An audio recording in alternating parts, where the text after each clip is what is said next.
शुरू करें? Welcome back after the break. We shall now consider sub-item 14.2, WHO's work in health emergencies. There are 4 relevant documents under this item. Document EB 148/17 provides information on all WHO Grade 3 emergencies, United Nations Inter-Agency Standing Committee Level 3 emergencies, and public health emergencies of international concern that required a response by WHO between 1st January and 31st August 2020. Document EB 148/18 on strengthening WHO's global emergency preparedness and response. Document EB 148/19 provides the interim progress report of the review committee on the functioning of the International Health Regulations 2005 during the Covid-19 response, and document EB 148/information/4 draws the attention of the board to a report on progress by the independent panel for pandemic preparedness and response. I understand that a draft decision on strengthening WHO's global health emergency preparedness and response is contained in document EB 148/conference/4.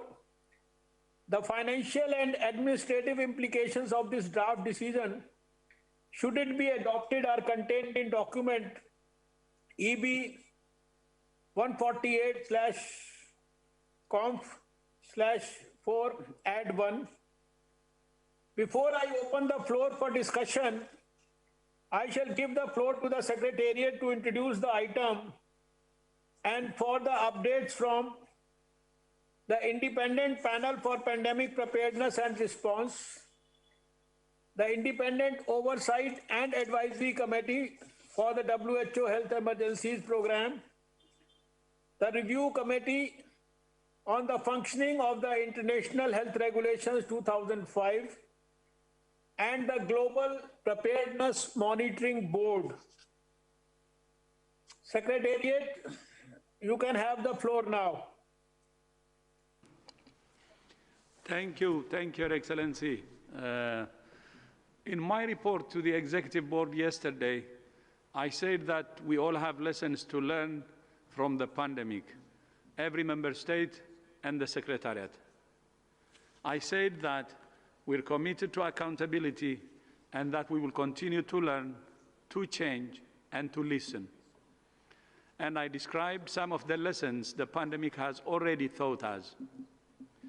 Several review processes are underway, examining different aspects of the response, and today you will be hearing from the chairs of the Independent Panel for Pandemic Preparedness and Response, the IHR Review Committee, the Independent Oversight and Advisory Committee, and the Global Preparedness Monitoring Board. As you know, in accordance with World Health Assembly Resolution 73.1, I established the Independent Panel for Pandemic Preparedness and Response to review experience gained and lessons learned from the pandemic and to make recommendations to improve national and global preparedness and response. WHO is grateful for the panel's work to date, and we look forward to its final report and recommendations.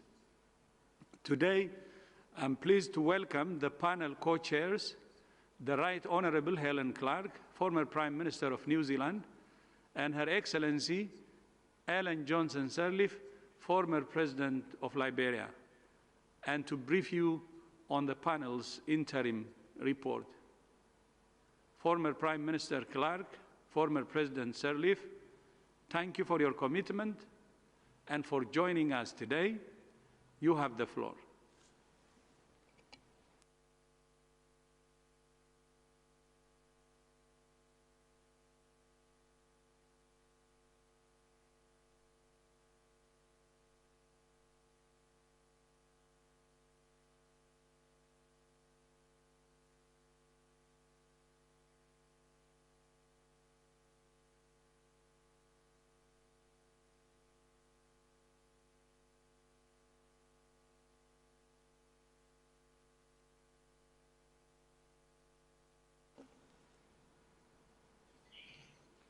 President Sirleaf or Prime Minister? Yeah. Yeah, Helen is on, but she's mute. Can you unmute, please? I think it's from our side, probably. Yeah, they control the. Madame is unmuted. But Madame doesn't go first. I just put my up just in case. Have you? Huh? Who speaks first? President Sir, okay. So Prime Minister Clark is speaking first. So can you unmute if it's... Thank you. Thank you, Dr. Tedros. Minister Varden, Chair of the Executive Board, all members of the board and guests of the Executive Board, thank you for enabling Co-Chair President Sirleaf and me to brief you today on some of the emerging findings and messages from the independent panel's second progress report. Obviously, all of us gathered here are so acutely aware that the pandemic we are experiencing is unprecedented in our lifetimes, and that it continues to rage, and that COVID-19 itself continues to evolve. 2 million people have died. There have been over 95 million recorded infections. These are sad milestones. The impact on human lives, the great strain placed on health systems, and the scale of the social and economic devastation brought about by the pandemic make it clear to our panel that the world needs to do two things: act more decisively now to stem the pandemic, and fundamentally to reset preparedness and response systems to help ensure that this can't happen again. And those 2 points are at the core of the panel's progress report, which we're presenting to you today. These are, of course, not abstract policy issues. In a recent meeting which our panel hosted with the global nursing community, we heard directly from nurses about the crisis they see in healthcare facilities. So many nurses, they report, are burnt out. They report that many colleagues want to leave the profession when the main impact of the pandemic is over. Yet already the world was estimated to require the creation of 6 million more nursing jobs by 2030, and Exodus now exacerbated those pressures. And that's just one of so many spillover impacts of the pandemic. Since we were appointed by the Director General as co-chairs of the panel in July last year, we've heard from a wide range of stakeholders. And the feedback we've received has included very helpful and forward-looking contributions made directly by member states. We have made progress on synthesizing all the contributions received, and we are building the necessary evidence base required for the comprehensive, impartial and independent review of the international health response to COVID-19 with which we were tasked. While our evidence gathering continues, the progress report before you now does have an unequivocal message that course correction and handling the pandemic is needed now. And our panel does strongly recommend that all countries immediately and consistently adopt and implement those public health measures which will reduce the spread and the impact of COVID-19. Simply put, we must do all we can to stop the pandemic now, and there are the means available to do so. The tools which can reduce the numbers of cases and deaths must be used. Those tools are familiar to this audience. The need to test and detect cases as early as possible, to do the contact tracing, to do the isolation of those infected, to reduce the spread through physical distancing and mask wearing. These measures are as relevant now as they were at the outset of the outbreak. The countries which make consistent and sustained efforts to implement such basic measures will benefit from reduced transmission, illness, and deaths. Our panel's report does identify a series of critical early failings in the global and national responses to COVID-19.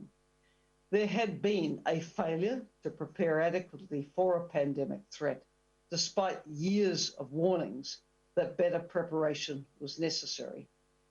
Taken as a whole, the preparedness metrics which were being used did not appear to predict how well individual countries would be able to control COVID-19, perhaps because they couldn't capture what seems to be a critical dimension in pandemic control. That is the mix of government effectiveness, concerted leadership, capacity to work with communities, and being able to be guided by science. The report does consider whether the international system acted fast enough to detect and alert the world to this novel infectious pathogen with pandemic potential. And once the alert was issued in the form of the public health emergency of international concern, whether countries were fast enough to respond. Let us be clear. There can be no doubt that many people were working very hard at the time the new virus was emerging in order to understand what was happening and to mitigate the threat. What we say here today and in our report is in no way a reflection on the commitment of dedicated professionals. It's all oriented towards learning for the future. With the benefit of hindsight, detection and alert may have been speedy by the standards of earlier novel pathogens, but viruses move in minutes and hours rather than in days and weeks, especially in the highly mobile and interconnected world of today. Then, when almost 4 weeks after the new virus was identified, the WHO declared the highest possible alert agreed in the international system, that public health emergency of international concern, too many countries failed to act quickly and decisively enough to apply necessary and recommended public health measures. The panel believes that the international system for alert and response has the trappings of an analog system in a digital age. Modern information systems pick up signals of potential disease by sifting through hundreds of thousands of data points daily, outpacing formal country reporting and outpacing the procedures and protocols of the international health regulations, including that all-important declaration of the public health emergency of international concern. So the panel is looking at what might be needed for mechanisms to work at the speed necessary and to be able to integrate signals into real-time, globally available data gathering and decision-making tools. Let me now hand over to Co-Chair President Sirleaf to share some more of the messaging and finding from this interim report. Thank you. Thank you, Prime Minister Clark. Greetings to all of you. I want to underline 2 additional concerns from the panel's report. First, the pandemic has laid bare inequalities both within and between nations, and a response has deepened those inequalities. As with so many pandemics in history, poorer nations have missed out when it comes to the means to fight the pandemic. And in wealthier nations, it has been the least well off who have suffered most.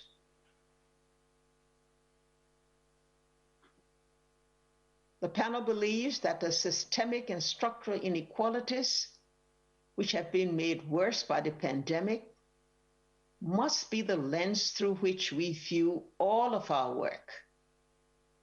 This is true whether we look at the unequal impact of the virus on marginalized communities, such as migrant workers and indigenous communities, or at the unequal access to testing, supplies, medicines, and vaccines. We are grateful to scientists for developing vaccines in record time. As 2020 ended, we felt hope. But the panel is discouraged and frankly disappointed by the unequal plans for vaccine rollout. Tens of millions of doses of vaccines are already available in some of the wealthiest countries. But based on current plans, vaccines will not be widely available across the African continent, for example, until 2022 or even 2023. As our report says, where you are born should not be the factor that determines your place in the vaccine queue. As former leaders of our countries, Prime Minister Clark and I understand the massive political pressure every leader is facing to vaccine all of their own people first. But it is unacceptable for wealthy countries to be able to vaccine 100% of their population, while poorer countries make do with only 20%.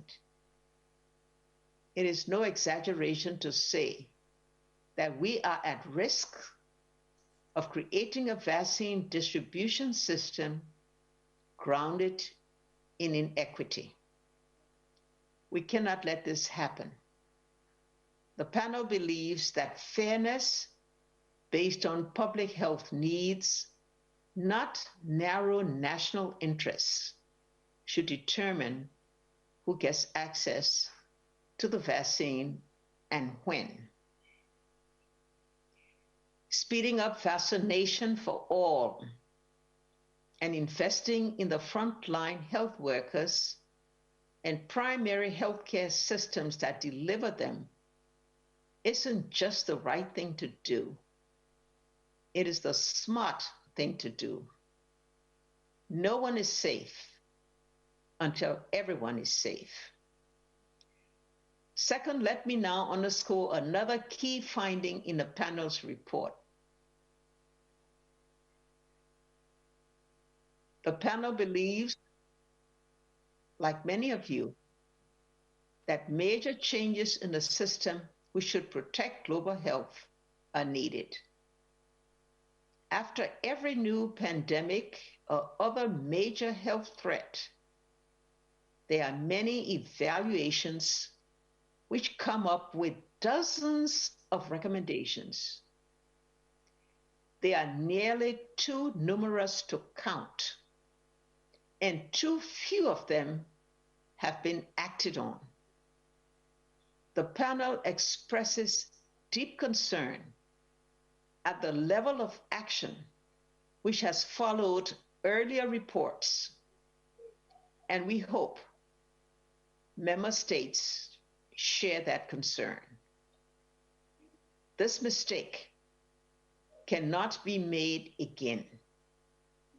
In November, member states challenged us to make recommendations which were implementable, costed, and had clear timelines.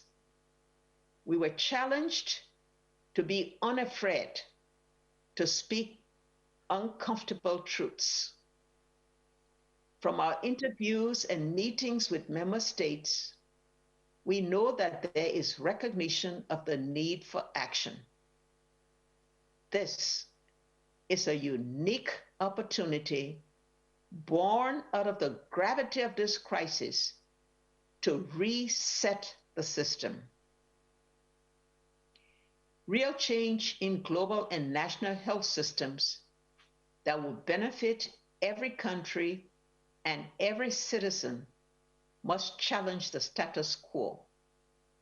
That means we need to listen more to healthcare workers and heed their advice. It means drawing on the knowledge of those who manage local responses, such as mayors, and it means not only hearing, but also acting on what people on the margin of society are telling us. Their experience of what goes wrong will show us what we must do to make it right. Our report makes it clear that the world is more reliant on an effective WHO than ever before. But while member states turn to the WHO for leadership, they have kept it underpowered and under-resourced to do the job expected of it. For example, many of you have pointed out that if WHO is expected to raise perpetually because assessed contributions to it remain low, then this will come at the expense of its ability to focus on pandemic preparedness and response, among other core priorities. Pandemic preparedness financing has been treated as a cost to come out of a limited official development assistance bucket, rather than what it truly is, a global public good, an investment in our collective future.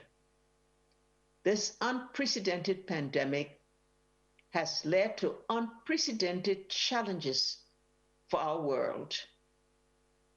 If we do not act now, then when? If it is not us, then who? I will now hand back to my co-chair, Prime Minister Clark.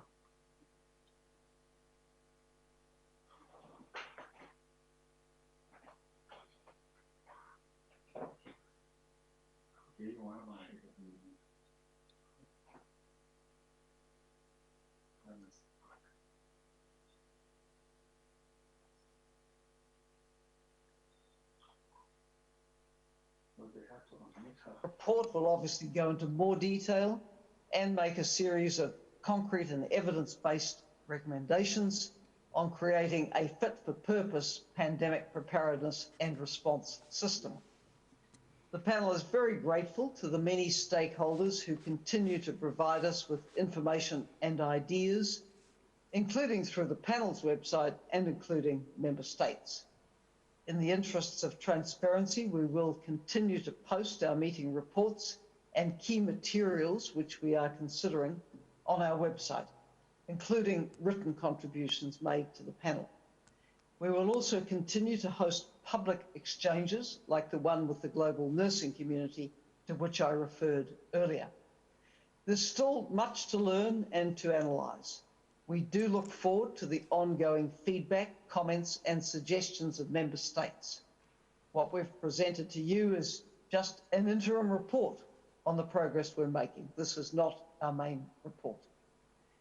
The international community is at a crossroads with respect to pandemic threats and responses. The choices which are made in the coming months will show whether our world is determined to be more prepared, more health secure, more equitable and more resilient.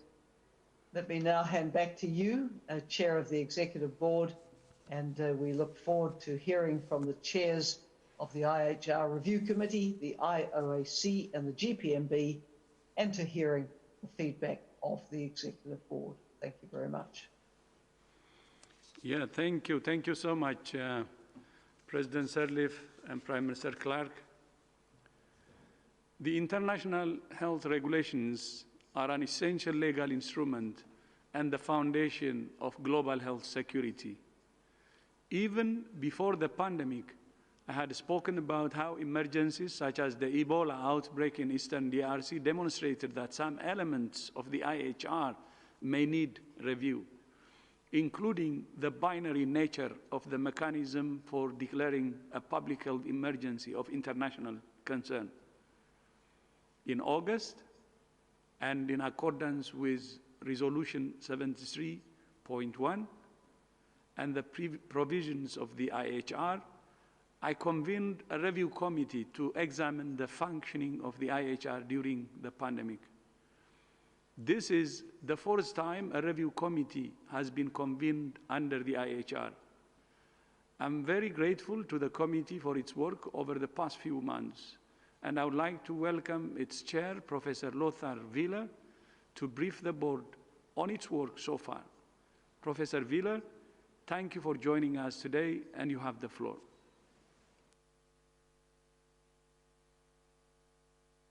Excellencies, Director General, ladies and gentlemen, thank you once again for the opportunity to provide you with an update on the work of the Review Committee on the functioning of the international health regulations during COVID-19. As you know, this committee was convened by the Director General on 8 September 2020 in line with World Health Assembly Resolution WHA 73.1. The committee is composed of experts with a wide range of expertise and with adequate gender and geographical representation. I have the honor to be the chair of this committee and am ably supported by our vice chair, Professor Lucille Bloomberg of South Africa, and our rapporteur, Professor Preben Arvidsland from Norway. Our mandate is to review the functioning of the international health regulations during the COVID-19 response and the status of implementation of the relevant recommendations of previous IHR review committees, and to make technical recommendations to the Director, including any potential amendments. We convened for 16 closed meetings so far, and we continue to work through 3 subgroups: preparedness, alert, and response. I take this opportunity to reiterate my thanks to our 3 subgroup leads. We also convened 5 open meetings when we provided updates on our work and listened to the submissions and questions raised by member states, international agencies, and non-governmental organizations in official relation to WHO. These open meetings continue to be attended by numerous designated representatives. I reported on our progress to the 73rd World Health Assembly on 9 November 2020, and I continue to interact regularly with the co-chairs of the Independent Panel for Pandemic Preparedness and Response and the chair of the Independent Oversight Advisory Committee. Let me now turn to the substance of our work. I invite you to read our interim progress report, document EB 14819. It details our preliminary findings as of December 2020, which were reached following numerous interviews, discussions, and the review of a wealth of documentation. Let me point out the most important ones. A, member states and experts overwhelmingly support the IHR as a cornerstone of international public health and health security law, but several areas need improving if we are to be better prepared for the next pandemic.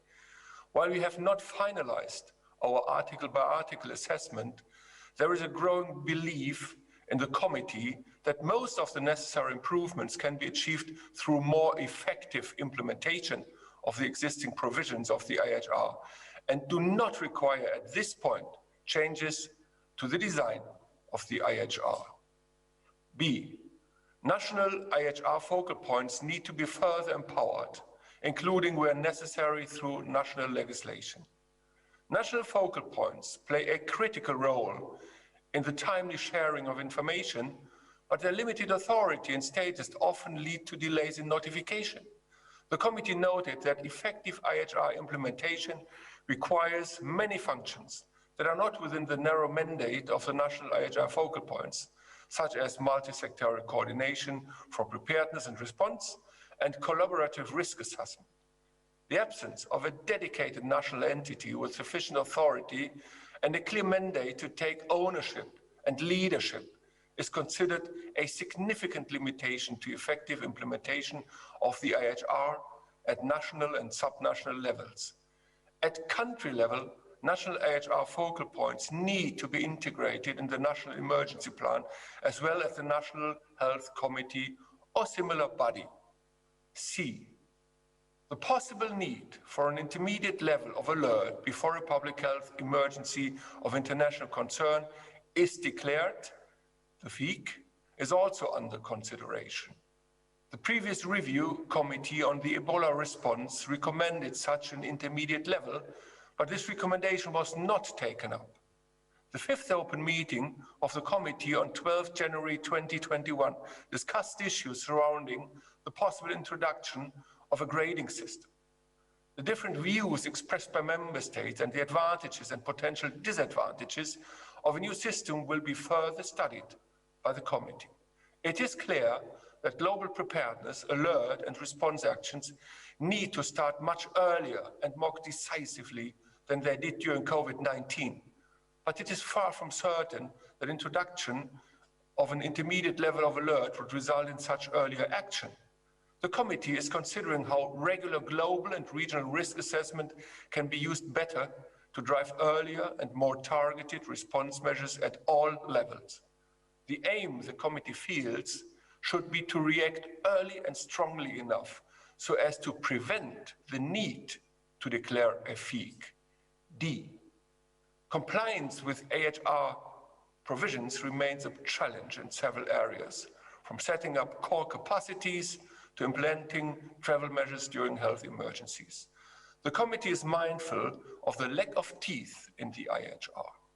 We are therefore looking at new ways to monitoring and evaluating adherence to IHR, both in preparedness and response, and to strengthen existing tools without overburdening countries. Considering a peer review mechanism similar to the universal periodic review used by the Human Rights Council may be useful in improving preparedness and response.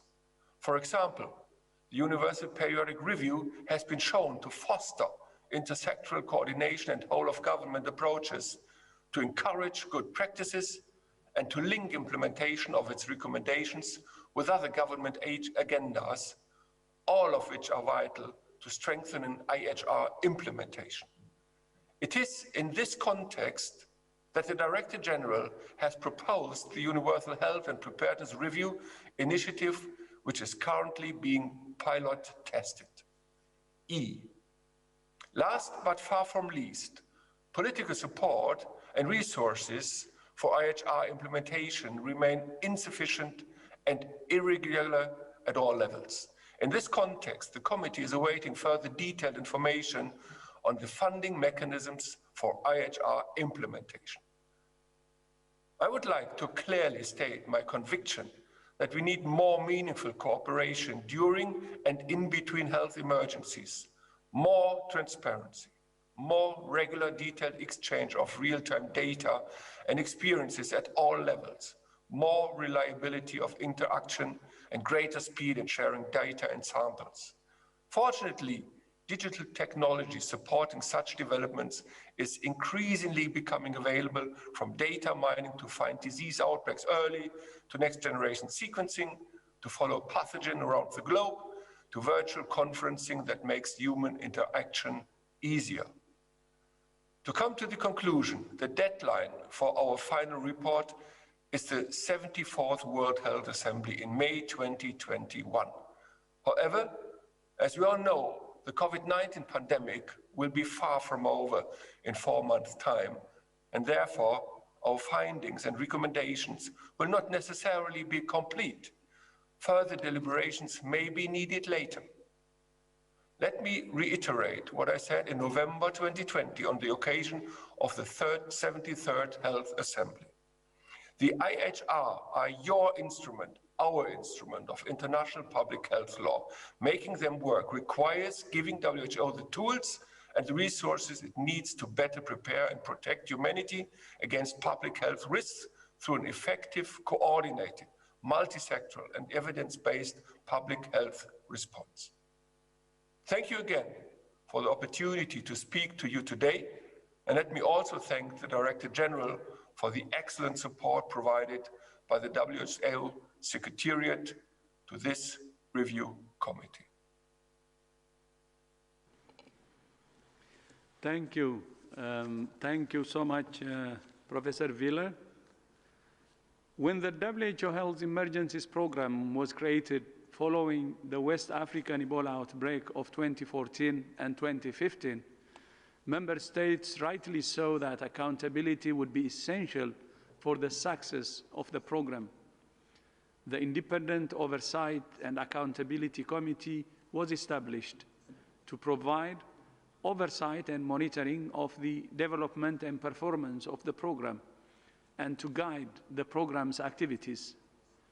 The IOSE has been playing this role successfully for several years before the pandemic and during it, and has contributed to strengthening the current emergencies program. We're very grateful to the committee for its work, and I welcome its chair, Dr. Felicity Harvey, to update the board on the IOS's work and findings so far. Dr. Harvey, thank you for joining us today, and you have the floor. Honourable Chair, Director General, Your Excellencies and distinguished delegates. Thank you. On completion of its second term of office, the Independent Oversight and Advisory Committee for the WHO Health Emergencies Programme, the IOC, submitted a 4-year review, document A7310, to the resumed 73rd World Health Assembly in November 2020. Under the revised terms of reference for its third term of office, from May 2020 to May 2022, IOC reports annually to the World Health Assembly. However, given the ongoing COVID-19 pandemic, the committee decided that it would be helpful to provide a verbal report to this, the 148th session of the Executive Board. As the DG said, IOC is mandated to oversee WHO's work in emergencies, and the committee has therefore been tracking progress made in implementation of our recommendations contained in both the report, the interim report for COVID-19 from January to April 2020, and the 4-year review report. We will continue to monitor WHO's performance in emergencies and will provide a comprehensive annual report to the 74th World Health Assembly in May. However, today we wish to flag up some issues and concerns. The committee recognises the tireless efforts that Member States and the Secretariat have made in response to COVID-19 and calls on all parties to work together to ensure that all countries have equitable access to therapeutics and vaccines. IOC is pleased to note the progress made since its interim report, and particularly the speed and quality assurance of the WHO's technical guidance. The committee reiterates that member states supported by WHO need to fully implement all public health measures, and surveillance, testing and research efforts should be strengthened to rapidly assess the impact of the new SARS-CoV-2 variants. From the outset of the WHO Health Emergencies Programme, IOC has advised the Director General to safeguard the programme's managerial authority and autonomy against politicisation. The last IOC report, published in November 2020, reiterated that the WHE programme should operate on a principle of a single structure, single budget, single staff work programme, common results framework, with clear reporting lines across WHO headquarters and all regional offices. IOC urges the Global Policy Group to further clarify accountability for health emergency management and recruitment of senior emergency personnel between the regional directors and the executive director of the WHE programme, and to institutionalise the managerial authorities and processes already agreed. In the context of transformation, IOC recommended that there should be dedicated teams for emergencies within the centralised functional divisions, such as human resources, communication, resource mobilisation, procurement and security, with a dual reporting line to the WHE programme, and that key performance indicators should be established to track their impact on WHO emergency operations. The committee is pleased to see there is headquarters management consensus on this recommendation, and its implementation is underway. IOC has repeatedly expressed its concern regarding the lack of predictable and flexible funding of the WHE programme, competing priorities, heavy dependence on a limited number of donors, and the current mechanism for the contingency fund for emergencies. The committee welcomes member states' commitment to and ongoing discussions on the adequacy and suitability of WHO financing. But we reiterate our recommendation to allocate an increased proportion of WHO core flexible funding to the WHE programme, and we express our particular concern at the low level of preparedness funding.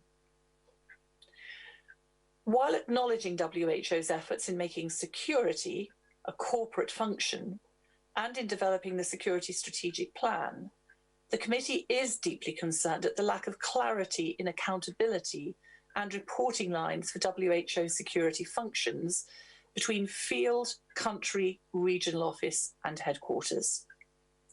As WHO's role in major emergencies grows and its operations expand in conflict settings, it is of paramount importance to institutionalize a functional security apparatus with a clear accountability framework across the entire organization. Following the allegations linked to the Ebola response in the Democratic Republic of the Congo, Dr. Tedros established an independent commission to conduct a fact-finding process to investigate specific allegations and recommend measures to prevent sexual exploitation and abuse. While waiting for the findings of the independent commission, high priority should be given to identifying areas of high risk for potential exploitation and abuse where WHO is currently operating, and to immediately implement preventive measures, drawing upon the guidance provided by the Interagency Standing Committee on Prevention of Sexual Exploitation and Abuse and lessons learnt by UN agencies and other humanitarian partners.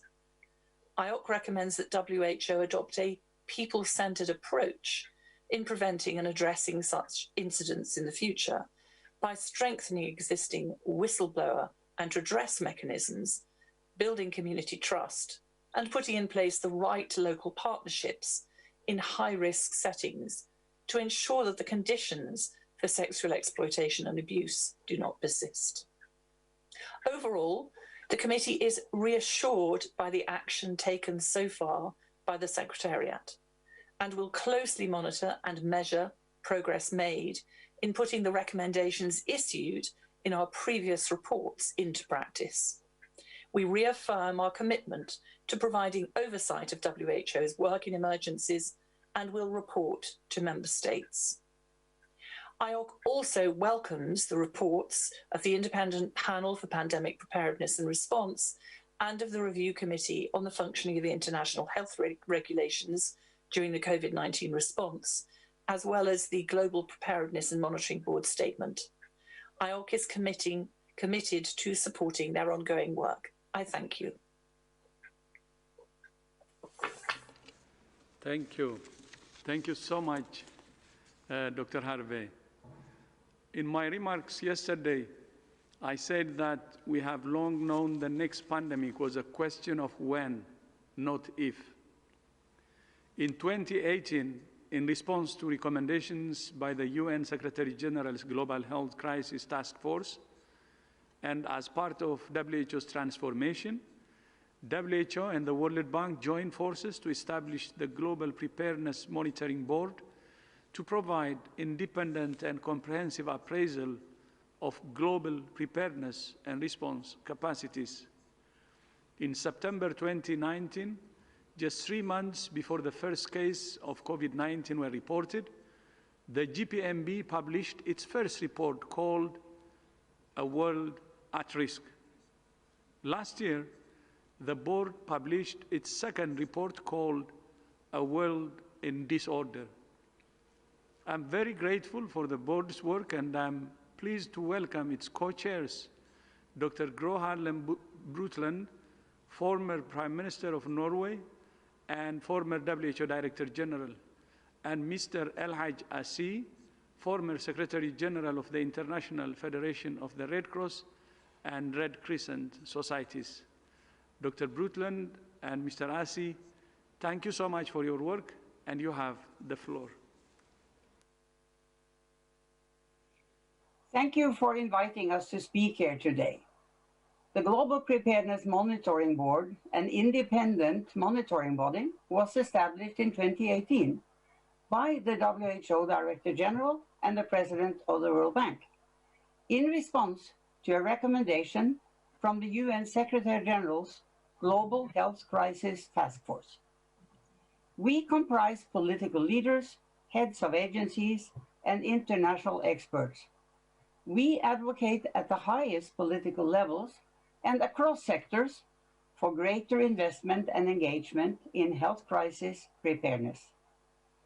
Our first report, A World at Risk, was published in September 2019. The report warned about the risk of a pandemic of a respiratory pathogen that could kill millions, wiping out 5% of the world's economy and creating widespread havoc. We found the world was unprepared. We warned of the inadequacy of systems and financing needed to detect and respond to health emergencies.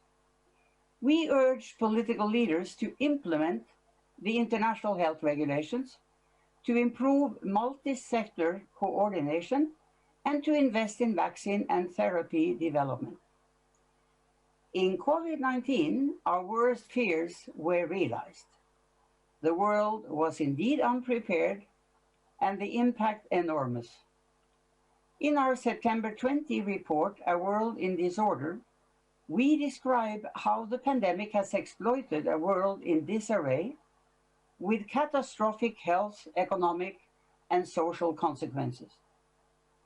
COVID-19 has again illustrated that pandemic preparedness must reach far beyond the health to ensure all impacted sectors stand ready, indeed, the economy at large.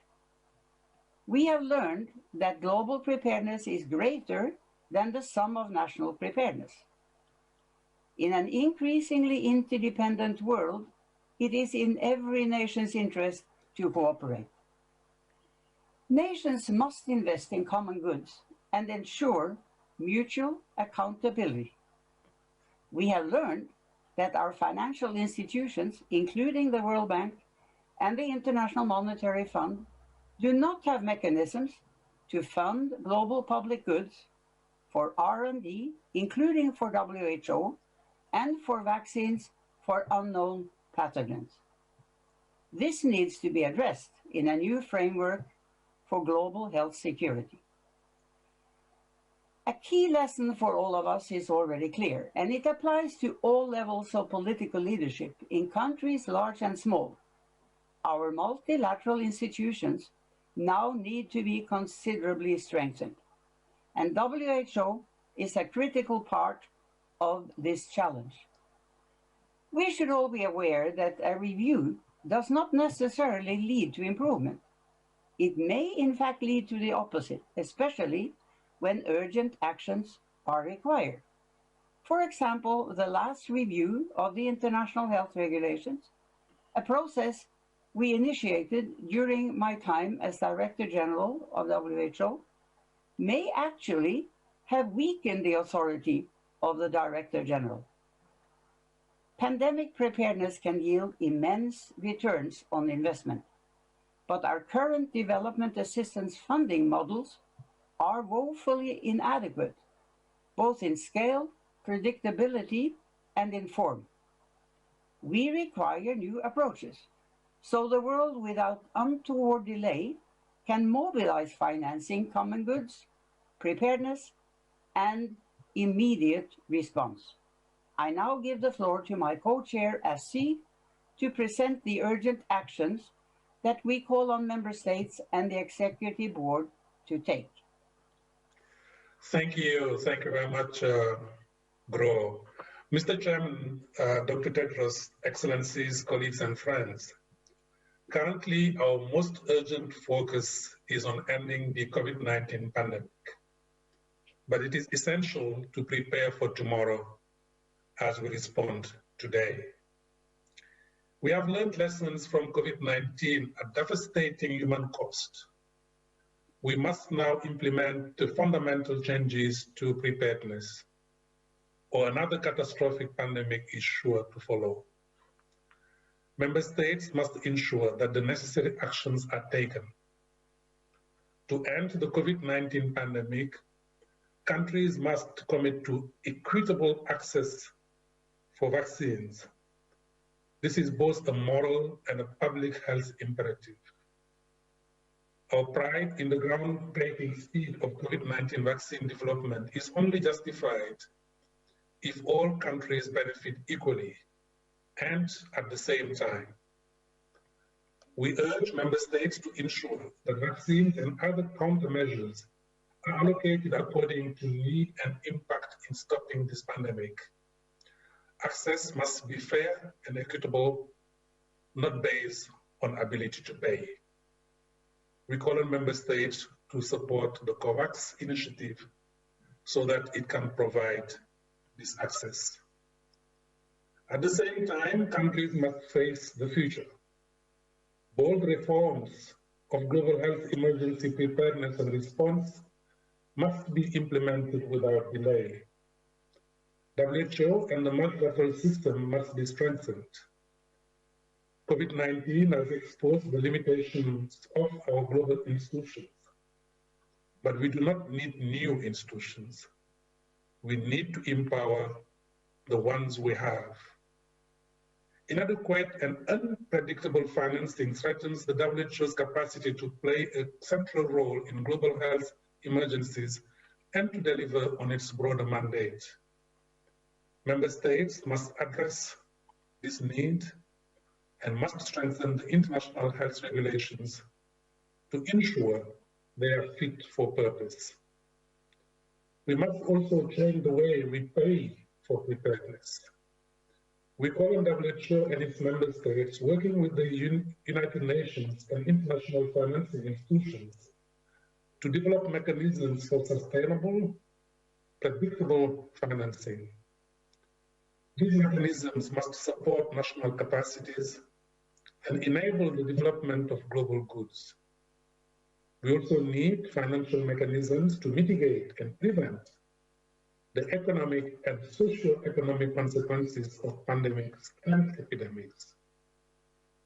Effective pandemic preparedness crosses borders, eliminates silos, and ensures that both lives and livelihoods are protected. We call for a summit on global health security to agree on an international framework for health emergency preparedness and response.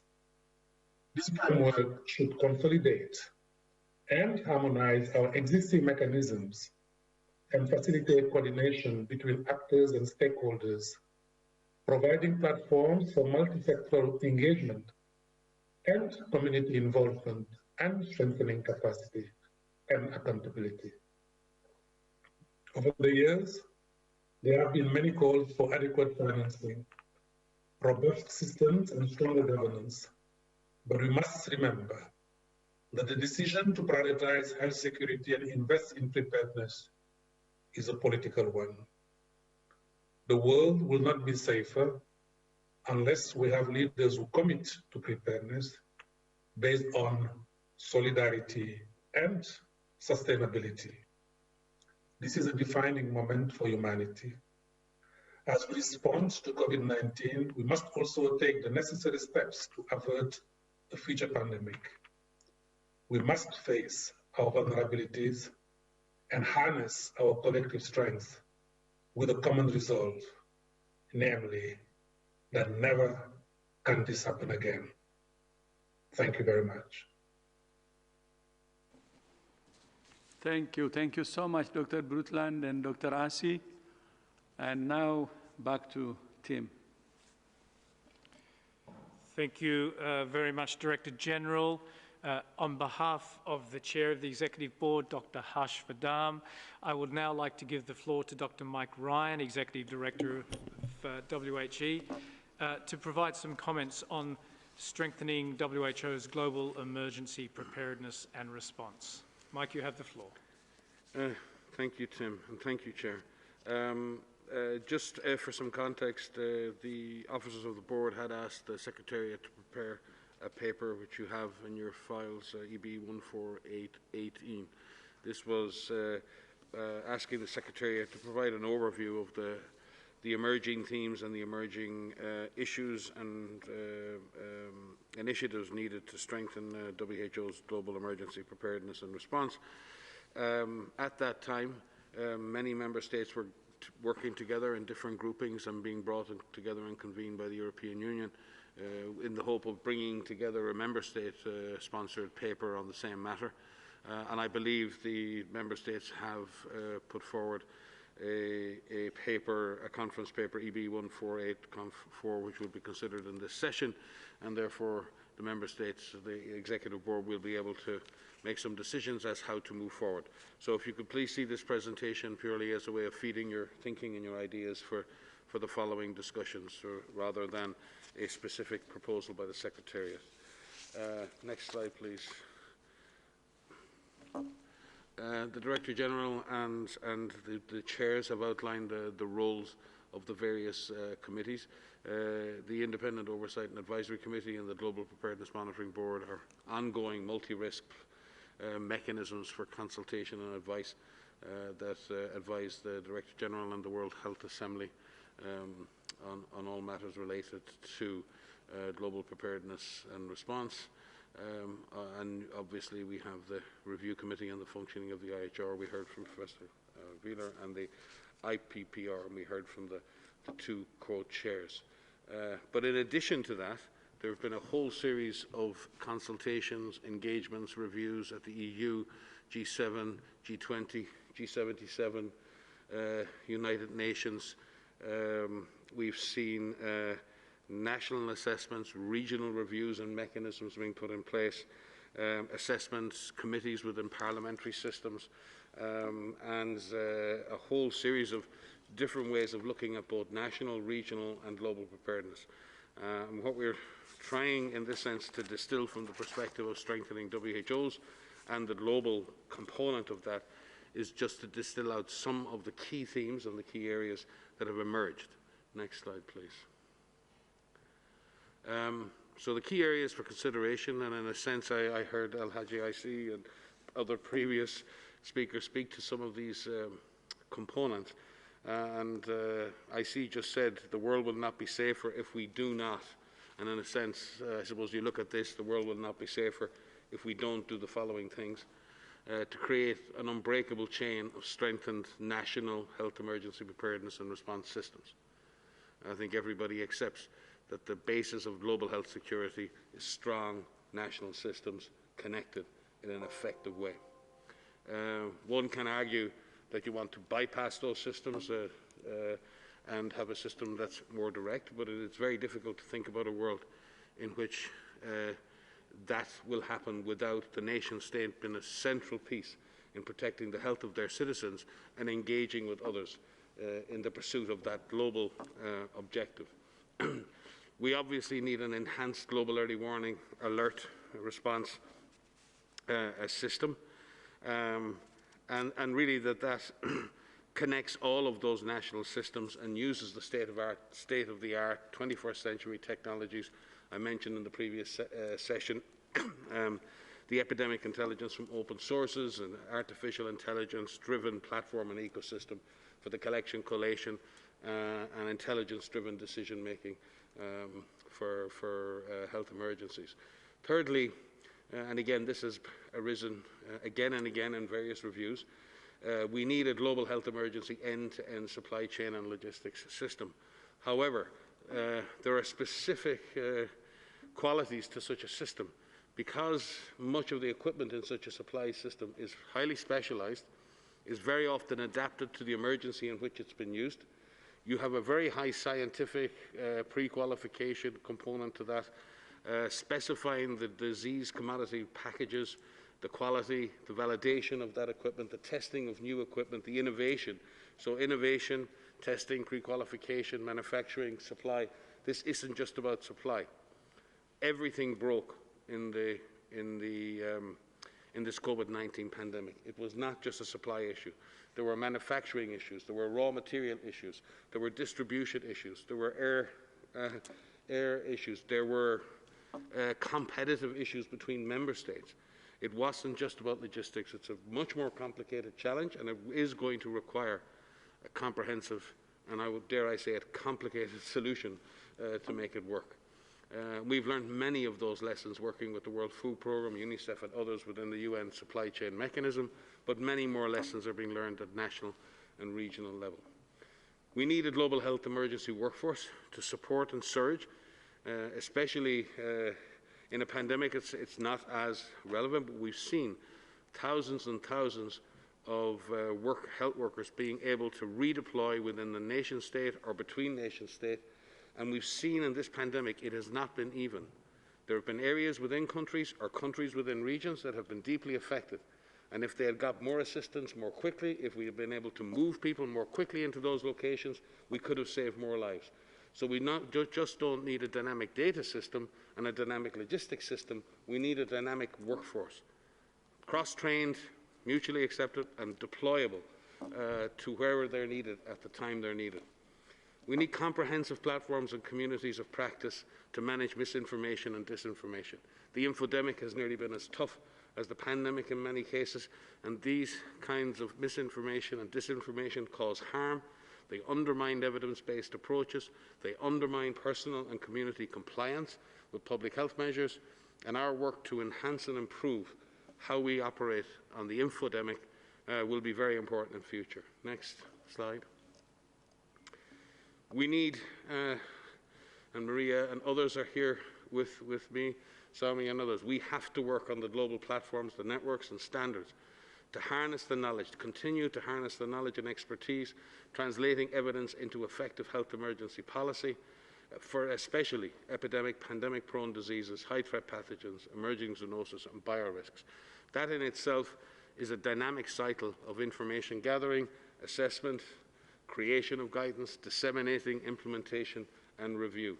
It requires internal, multidisciplinary action, external networks and the participation of all around the world who can contribute to this process. This is in itself a massive global good that needs to be developed and delivered consistently and reliably on behalf of all member states. We need to enhance and expand the networks and mechanisms and incentives for the sharing of pathogens, biologic samples and genomic data. The Director General's announced initiative on the BioHub addresses part of that. We've had previous experiences, positive, with the PIP framework. We need to build on all of those experiences in order to ensure that that material and these data move quickly. We need to continue on the platforms created like the Research and Development Blueprint for Epidemics and ensure that we have accelerated research and innovation for epidemics between, before, during and after. This cannot just be a matter of starting this work during. We have benefited massively from the Research and Development Blueprint for Epidemics. The fact that we had target product profiles for coronaviruses and for disease X in advance, and myself and Dr. Soumya Swaminathan, who sits beside me, co-manage that network, and we're so proud to work with so many of the external institutions and the researchers around the world and our wonderful R&D Blueprint team. But that team is fragile, that alliance is fragile, underfunded, and requires significant investment to answer the demands of our member states. We need a coordinated global platform to ensure rapid, equitable access to the fruits of research and innovation. Bruce Whaleward is sitting to my left. The ACT Accelerator is a model, it's a platform. We may need it again, so we need to be very careful that when this pandemic ends, that if we're putting ACT away, we put it away in a way that we can rebuild it quickly, or we find ways to maintain those relationships and those systems that we've worked so hard under the leadership of all of the agencies, and particularly under Dr. Tedros' leadership to drive. And we need, finally, and everyone I think has said this in every review, sustained, predictable funding for health emergency preparedness and response. I will put it to you plainly, Member States, and you've said it, and others have said it. There is a massive gap between the rhetoric on funding and the reality of the funding that this organisation and our partners receive to deliver on global health security and global health emergency preparedness and response. My grandfather used to say, you get what you pay for, and in this case, we have not invested enough to deliver a system of high enough quality, predictability, that can deliver on what we all want for our citizens: prevention, prediction, detection, and early response, and a planned recovery to any of these agents that threaten our collective security. Next slide. And last slide, you'll be glad to hear. So for the world to move forward, again, I'm here more mouthing what we've seen and analysed from the various reports. Everyone in the previous speakers has spoken about political will and international cooperation being prerequisites to move forward. We need strengthened accountability in the pandemic preparedness system, building on the IHR, accountability and performance for all, at all levels. We need sustainable and predictable financing. We need an empowered and resourced WHO at all three levels of our organisation, and the chair of the IOAC spoke about that. But that not only focuses on its capacities in global health emergency response, but also coordinates global pandemic preparedness. And obviously a multi-sectoral approach, and there are many have spoken about the international financing institutions, but the overall approach of taking a One Health approach and looking at all of the sectors and all of the agencies who can contribute to a healthy planet, to healthy animals, and to healthy people, and working very closely with the Deputy Director General to realise the vision that the DG has for the One Health Council. So that's it from my side there, just a sense of bringing together some of the issues that have arisen in all the informal and formal processes as a way of informing the follow-up discussion on how the EB wishes to move towards the World Health Assembly. Tim, you have the floor back. Thank you very much, Mike. I now, through the chair, give the floor to the... excuse me. I now hand the floor, Your Excellency, back to the chair, Dr. Harsh Vardhan. Thank you, Chair. Thank you, dear. The floor is now open for discussion. I would like to request that the Secretariat moderate the discussion on the virtual platform.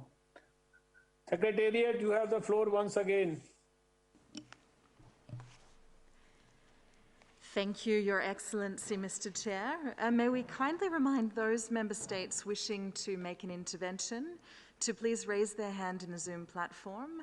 I should now like to call upon the distinguished delegate from Austria to be followed by Botswana. Thank you. Austria, you have the floor. Thank you very much, Mr. President, Director General. I have the honor of speaking on behalf of the European Union and its member states, as well as on behalf of the candidate countries, Turkey, the Republic of North Macedonia, Montenegro and Albania, as well as Ukraine, the Republic of Moldova and Armenia, who all aligned themselves with this statement. We thank the Secretariat for its report on WHO's work in health emergencies. It reminds us that there are concurrent health emergencies on top of the COVID-19 pandemic that WHO is continuing to address, of which many are protracted crises where staff is also often at risk. We commend WHO staff for their tireless work, their courage, and their commitment to continuously improve WHO's emergency program. In this regard, we recall our expectations for a transparent and regular follow-up by the Secretariat on the progress of implementation of the IOAC's recommendations including providing all WHO representatives with proper training, staffing key positions, especially in priority countries, and ensuring that the WHE program operations are transparent and free of collusion, fraud, corruption, and other types of misbehavior. To the evaluation mechanisms, we cannot stress enough the importance of your work. We are convinced that WHO must remain the lead international agency on global health. That is why we need a stronger WHO within a stronger multilateral system. We acknowledge that expectations for member states generally outweigh the current WHO capacities. The international community needs to be on board to implement bold changes. This includes taking ambitious but realistic decisions regarding the future biannual budget and sustainable financing in general, while enhancing transparency and accountability of the organization. We thank the Secretariat and the IHR Review Committee for their reports and the open meetings organized since November. We recall the great importance we attach to IHR. We must admit, however, that the world as a whole was not prepared for this pandemic. We need to rethink prevention, control, and response to global health crisis. That is why the EU and its member states stand ready to explore ways to reinforce IHR implementation, including an effective system of compliance evaluation. We also stand ready to engage in strengthening member states' accountability, prerogatives of WHO, and equitable access to health technologies, leaving no one behind. We also want to stress the importance of transparent, swift, reliable, and timely communication.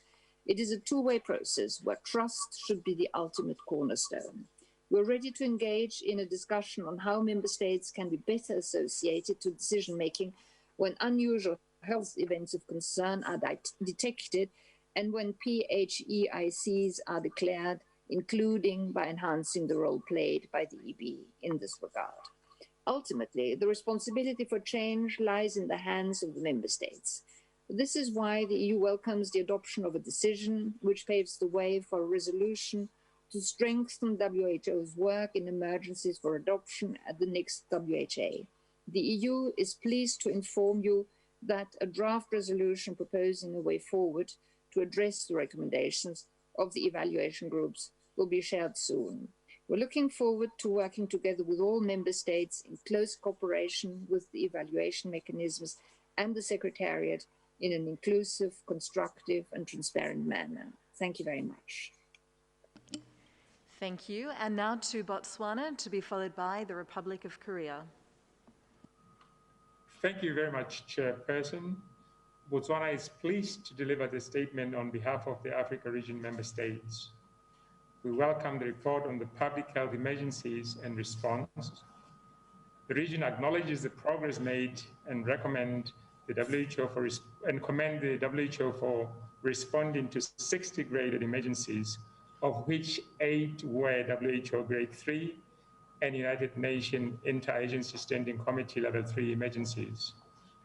These include 2 public health emergencies of international concern: the outbreak of Ebola virus disease in the Eastern Democratic Republic of Congo, and the global pandemic of coronavirus disease during the period January to August 2020. We also commend the WHO for the management of emergencies through the WHO Incident Management System. The ICM has allowed for the rapid establishment of structures at country, regional, and headquarter level, as well as supported the quick release of funds within the 24 hours through the Contingency Fund for Emergencies. This has translated into the support of national governments to increase the quality and coverage of health services through strengthening primary health, secondary health, and primary hospital care, by deploying mobile teams and reinforcing health facilities, improving surveillance and early warning system, conducting vaccination campaigns, distribution of medicines and supplies, and training of health workers. As reported, our region experiences the majority of the WHO higher graded public health emergencies. Thus, we request the WHO to prioritize allocation of resources to improve capacity, to enable member states to detect events early, and for emergency preparedness and response. We welcome the WHO benchmarking tool to support building core capacity under the international health regulations. Chairperson, our region notes that the quest to deliver quality health services during the health emergency, especially in the African region, continues to be hindered by limited funding, humanitarian and human resource capacities, mass population movements during such crises, and ongoing insecurities. This therefore calls for the need for the WHO to engage political leadership in countries, the African Union, and all major relevant stakeholders so that control and containment of health emergencies in challenging environments can be achieved. Chairperson, we also thank the WHO Regional Director for the support of the member states in the IHR joint external evaluation exercise and submission of the self-assessment annual report on monitoring and evaluation.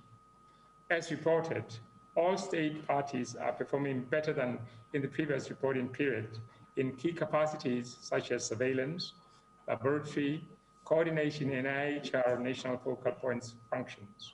However, we request the Secretariat to continue to improve the human resource capacity, which did not show improvement in the reporting period.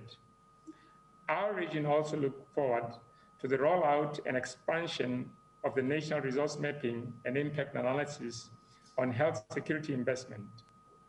This should be accompanied by the WHO tool to identify all financial and technical resources available for capacity building for the regulation for implementation of COVID-19 preparedness and response plans, in line with the recommendation and priority action arising from monitoring and evaluation of fulfillment of the regulations.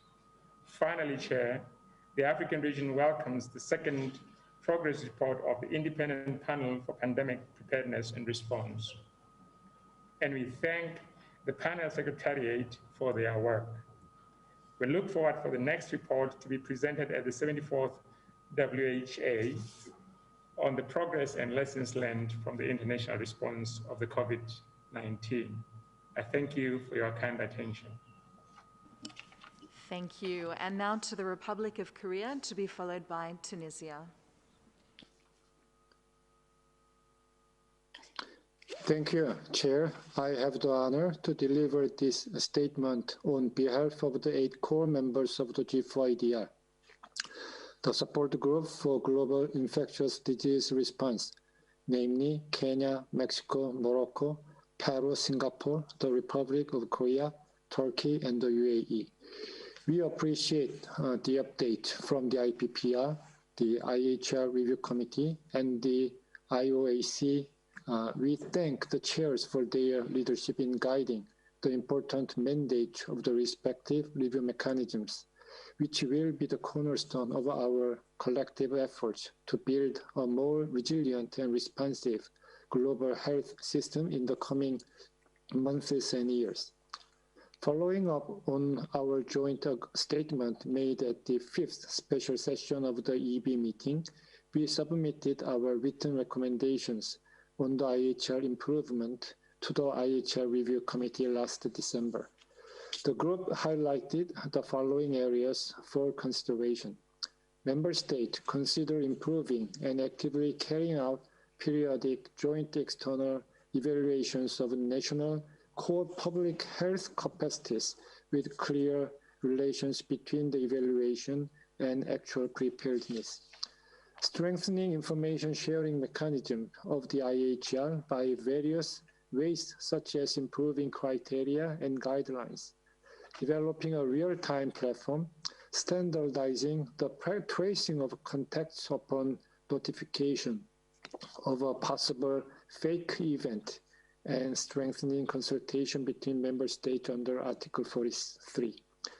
Establishing a principle on the facilitation of essential movement of people in line with IHR's objective of avoiding unnecessary interference with international traffic. Proposing that the Director General of WHO should have an intermediate option in declaring a fake based on more transparent deliberation of the Emergency Committee. Providing more detailed guidelines to Member States on using digital technologies for public health purposes in accordance with IHR provisions on human rights and personal data. Lastly, encouraging WHO and Member States to make sure that IHR focal points are well equipped for fulfilling their mandate. Let me conclude by reaffirming our strong commitment to actively engaging with all relevant stakeholders to better support WHO deliver on its mandate. In this regard, we look forward to the final recommendations from IPPR, IHR Review Committee, and IOAC. At the same time, we will continue to closely work with other member states to strengthen preparedness and response for health emergencies. Thank you, Chair, and we wish you all fruitful deliberation today. I thank you. Thank you. And now to Tunisia, to be followed by Indonesia.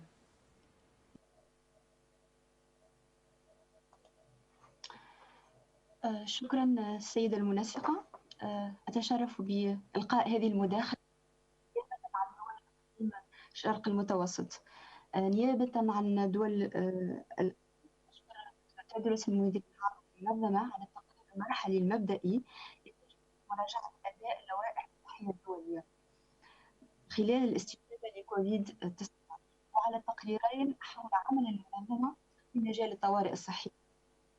ونشيد بالأمانة على الدعم الذي قدمته لاستعراض اللوائح الصحية الدولية، كما نثني على أعضاء لجنة الاستعراض ومداولاتهم واستنتاجاتهم الأولية. ونتطلع النهائي في الدور 74 لجمعية الصحة العالمية.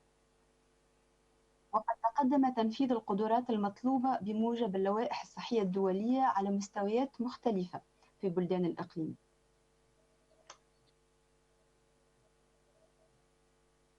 غير أن جائحة كوفيد-19 كشفت عن عدة ثغرات في التأهب، وعلى الرغم من إجراء 19 بلد من أصل 22 في الإقليم للتقييم الخارجي المشترك وضع خطط عمل وطنية للأمن الصحي، إلا أن تنفيذ هذه الخطط لم يكن متسقا وكان غير كافي على الإطلاق.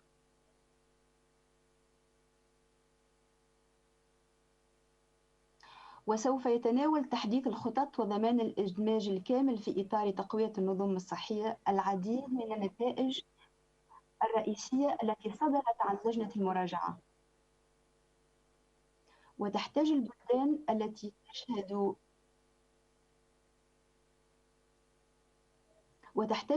التي تشهد حالات طوارئ إنسانية طويلة الأمد إلى اهتمام خاص، حيث يتلاقى بها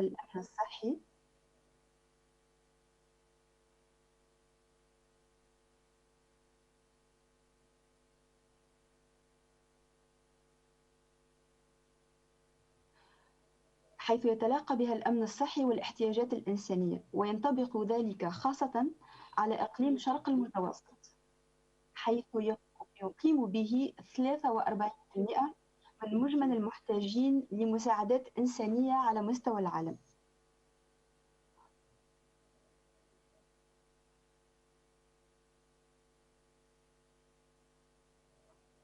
ونرحب بالنتائج الإضافية التي تسفر عليها المراجعة الشاملة للصحة والتأهب وبمشاركتنا في هذه العملية.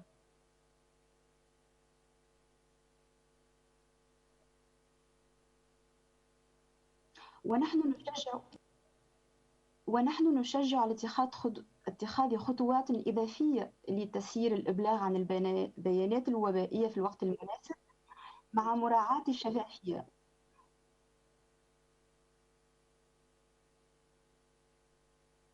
كما نحث على تحديد الحد الأدنى من متطلبات المعلومات من الدول الأطراف المتعلقة بالسفر والتجارة في سياق أحداث الصحة العالمية.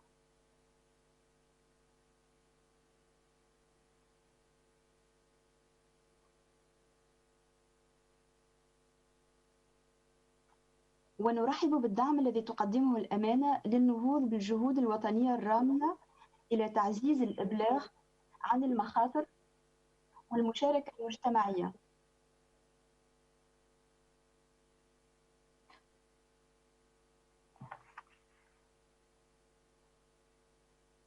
ويشمل ذلك مكافحة وبائيات المعلومات المضللة، كما أن مفهوم استحداث مستوى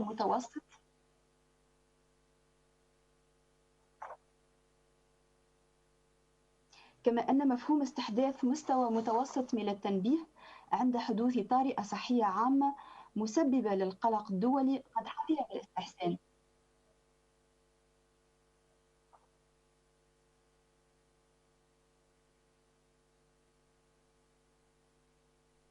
ونعتقد أن النسخة النهائية من تقرير اللجنة سيكون مهماً للنهوض بأمننا الصحي الجماعي.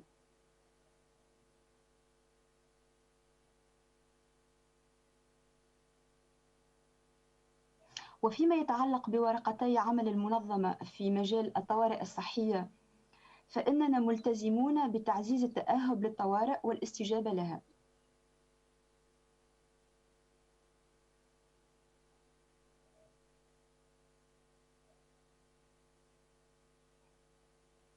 ونلتمس دعم المنظمة المستمر في عدة مجالات.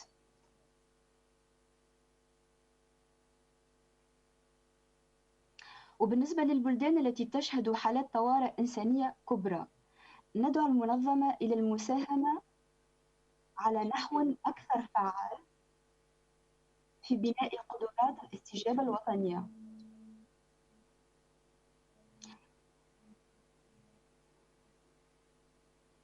بما يشمل نظم الرعاية الطبية الطارئة.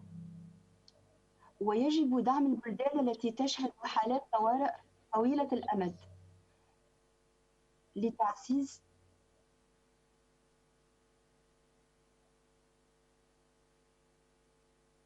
لتعزيز الصلة بين العمل الإنساني والتنمية والسلام بهدف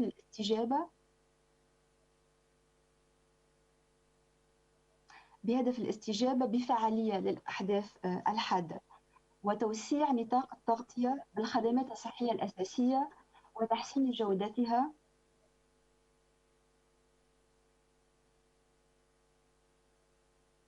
وإرساء الأساس لتعافي النظام الصحي على المدى الطويل.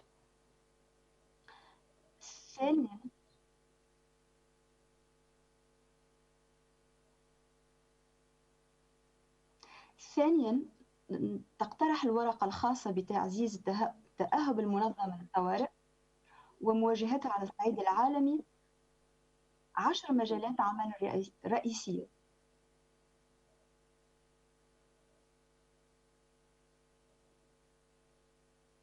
ونحن نقرها كلها، وسوف نضيف إلى هذه المجالات تعزيز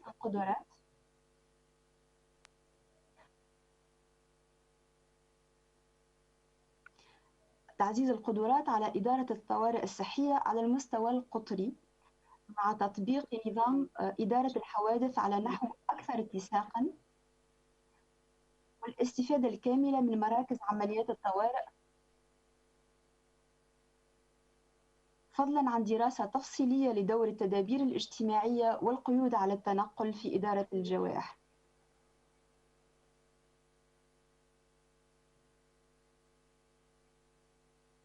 ونشكر الأمانة العامة على التقارير الثلاثة، ونشكركم على حسن الانتباه.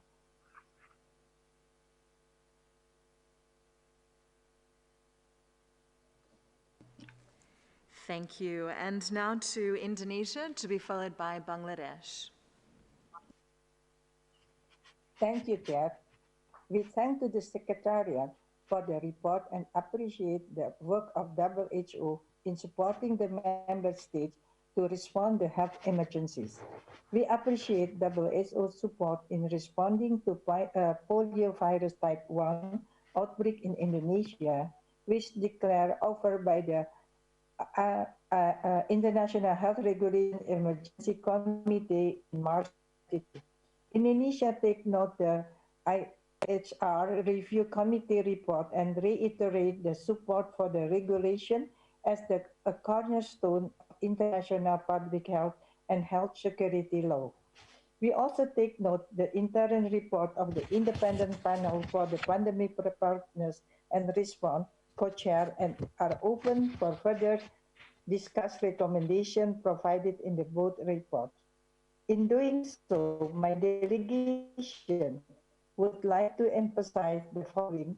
The finding of lack of equitable access to COVID-19 tools due to the narrow national interest, economic power, and geopolitical urgency of our collective concern. Need support multilateral process to coordinate and monitor global health emergency preparedness and response that can be done through a stronger multilateral leadership, sustainable and predictable funding, and a stronger global health system. The panel should continue to look deeper into the various economic impact of that pandemic and the lesson learned that could be gathered for future global action. Regional response also need to be strengthened. Therefore, the panels could also derive lessons learned from regional mechanisms. Each country and region face their own unique challenges which the panel can take into consideration. Preparedness is key. Therefore, the committee should continue exploring possible measures or recommendations to strengthen the detection and surveillance system to enable real-time data gathering and provide timely information for countries to react decisively. On the role of the IHR national focal point, as noted in the report, country differ in the structure of national focal point. In this regard, the Secretariat should provide guidance to strengthen and harmonize the network to be more proactive. We also support the exploration of various initiatives for the robust system of compliance evaluation, such as the Universal Health and Preparedness Review, and ready to contribute substantially. To conclude, we note the importance for a timely sharing of pathogen specimens, subsequent information, and scientific findings.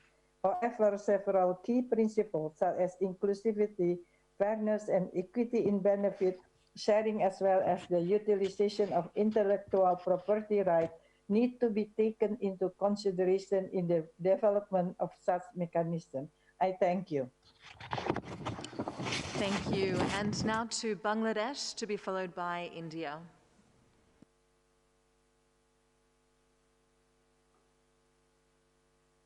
Thank you. Thank you, Mr. Chair. We take note of the report of Director General on WHO's work in health emergencies. We thank the Director General and his team for providing us with the detailed updates on their efforts to extend maximum possible assistance to the governments to contain and come out of these health emergencies. In this connection, we note the intervention of the distinguished co-chairs of the Independent Panel for Pandemic Preparedness and Response, and subsequent presentations by the chairs of IHR Review Committee and the chair of IOSC. Mr. Chair, the governments across the continents have been grappling with the health emergencies created by the COVID pandemic. We share an observation made in the report that the risk of a crisis like COVID-19 pandemic were known, but were not addressed. It is indeed a matter of great concern. More than ever before, we realize that neither are the governments nor is the WHO equipped with or prepared for to predict, prevent, and respond to multi-country outbreak of diseases. To prevent the recurrence of such crises, WHO must continue to work with all stakeholders to mobilize predictable and sustainable funding, technical assistance, and technology know-how. There must be an extensive drive as well as committed support to strengthen and prepare the health systems, increase the coverage and quality of health services, and respond to the emergencies, particularly for the most vulnerable countries.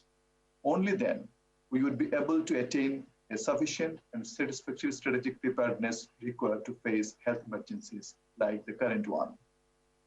We appreciate the WHO that has been working very hard in tandem with the governments and international organizations to address the ongoing health emergency. However, WHO also needs to engage with the commercial and business entities to ensure the access to medicines, vaccines, and other auxiliary tools at an affordable price, available at an affordable price by the low and middle income countries. Mr. Chair, we are disturbed by the incidents of sexual violations by some WHO personnel. These incidents have tarnished the reputation of this institution. We hope that WHO will pay due attention to this issue and it will implement the zero tolerance policy on sexual exploitation it has already adopted. Before I conclude, Mr. Chair, I would like to highlight that some conflict-stricken zones, including DR Congo, South Sudan, Syrian Arab Republic, and Yemen, may continue to face untenable health emergencies in the coming days as well. This may upset the global efforts and success to contain the COVID-19 pandemic and other pandemics and endemic diseases. WHO must engage with international and national entities to explore innovative ways to garner global support and mobilize resources to ensure visible and effective remedial responses in the conflict-stricken areas. I thank you. Thank you. And now to India, to be followed by Kenya.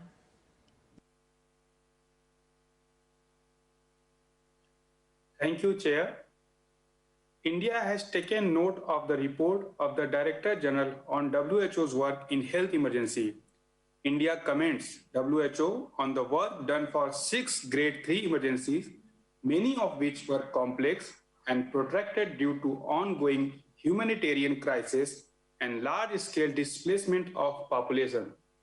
We understand that coping with such complex emergency have major challenges in terms of medical, social, public health, and humanitarian issues.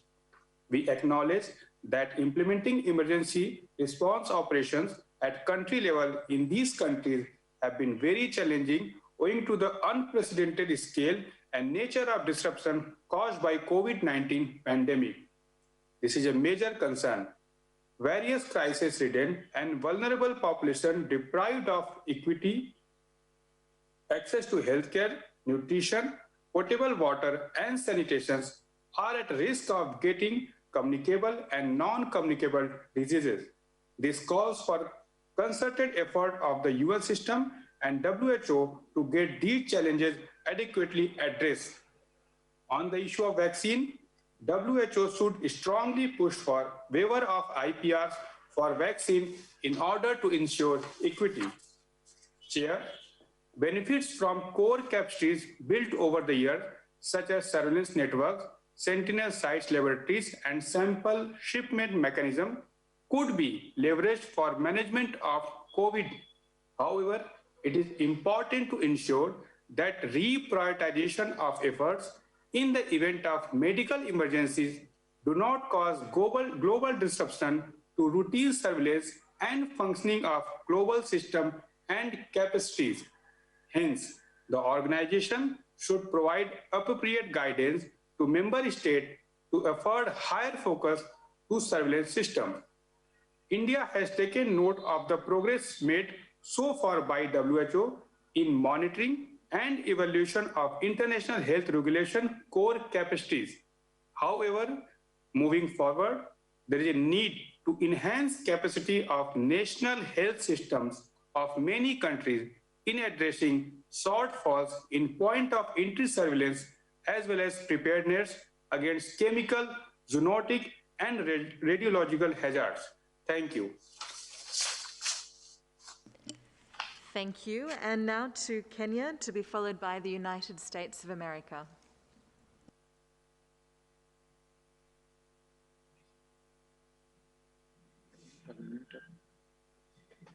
Thank you, Chair. Kenya aligns a statement with that made by Botswana on behalf of the African member states. We take note of the report EB 148/17 and EB 148/19 presented to the Executive Board on WHO's work in health emergencies regarding 1. strengthening WHO's global emergency preparedness and response, and 2, strengthening preparedness for health emergencies, implementation of the International Health Regulations 2005. We take note of the second progress report of the Independent Panel for Pandemic Preparedness and Response. Kenya is a party to the International Health Regulations and is a member of the Global Health Security Agenda and the Support Group for the Global Infectious Disease Response. Pursuant to our obligations, we have established centralized outbreak coordination, joint planning, and an emergency response management, communication, and information management structures across all levels of government. Furthermore, our Public Health Emergency Operations Center coordinates operations, information, and resources for strategic management of public health emergencies, and we are currently mobilizing resources to implement the National Action Plan for Public Health Security, which includes public health emergencies, preparedness, and response as a major component. With regards to the review committee on the function of the IHR, we take note of the preliminary findings contained in the interim report, particularly the consideration of the issuance of guidance for events that may not meet the criteria for PHEIC, but nevertheless require an urgent escalated public health response. We look forward to receiving the final report on the committee's recommendations and the possible need for amendments to the regulations. Chairperson, Kenya appreciates the work done so far by the Independent Panel for Pandemic Preparedness and Response. We especially note the summary of the themes emerging from the reports, recommendations, and wish to reiterate the importance of reinforcing the role of WHO and its governing bodies as being central to the future global health governance. In conclusion, we urge member states to continue supporting the various independent review processes so as to ensure that recommendations from the IPPR, the IHR Review Committee, and the IOSC guide future reforms of WHO financing and the global public health emergency preparedness and response architecture. I thank you. Thank you. And now to the United States of America, followed by Singapore. Thank you, Chair. The United States thanks the chairs of the Independent Panel for Pandemic Preparedness and Response, the IHR Review Committee, and the Independent Oversight and Advisory Committee for their updates to the Executive Board and interim reports. We align our comments with those of the United Kingdom on behalf of G7 health partners. Efforts to strengthen the WHO must be member state-led, fully inclusive and transparent, and provide a strong platform to consider and implement the recommendations of the IPPR, the IHR Review Committee, and the IOAC. The United States recognizes the European Union for developing the decision point on WHO strengthening and its efforts to lead negotiations in the intersessional period before WHA 74. We are pleased to join as a co-sponsor. All member states should provide input to this process, and we need to take time to listen to all of the recommendations that member states have to offer. It is our duty to provide the WHO and the broader international system with the tools to do its work effectively, efficiently, independently, and transparently. We must rise to this occasion even as we combat the pandemic and resurrect our economies. That is why we need to be sure that the recommendations put forward will be given thoughtful consideration, and any additional funding requests for WHO will be justified and directed at areas where strengthening is necessary, such as pandemic preparedness and response. The United States will work with other WHO member states to strengthen the WHO to make it fit for purpose. Finally, Mr. Chairman, since time is short, we will submit a written statement specifically covering the IHR Review Committee's progress report. Thank you very much. Thank you. And now to Singapore, to be followed by Argentina. Thank you, Chair. Singapore supports the draft decision on strengthening WHO's global health emergency preparedness and response. The COVID-19 pandemic is a somber reminder on the importance of building, strengthening, and maintaining the capacities to prevent, detect and respond to public health risks. Unfortunately, it will not be the last pandemic that the world faces. We support a multilateral approach to health emergency preparedness and response. In particular, the role of the WHO as the world's leading health authority. It is in the interests of all member states that the WHO is more effective in being able to respond more quickly to outbreaks and health crises with broader activation of resources. In this regard, we note the call by the GPMB for a summit on global health security to agree on an international framework for health emergency preparedness. We look forward to hearing more about it. As a co-sponsor of the WHA 73.8 resolution on the implementation of the International Health Regulations 2005, Singapore recognizes the IHR as the only legally binding international law instrument to coordinate a balanced public health response while minimizing disruption to international trade and travel. In response to the IHR Review Committee's call for member states' involvement, Singapore contributed our inputs last year. We note the interim progress report by the committee. While we are still learning about whether the vaccines provide sterilizing immunity and the duration of vaccine-induced immunity, one of the key IHR challenges in the context of COVID-19 would be the global need to verify the vaccination status of travelers. In this regard, an international authentication mechanism may be useful to aid the resumption of global trade and travel. As a core member of the G4IDR, the support group for global infectious disease response, Singapore shares the commitment to work with the WHO and member states for a safer world, where our collective interest lies in improving the global capacity to prevent, respond to, and overcome pandemics. Thank you, Chair. Thank you. And now to Argentina, to be followed by Colombia.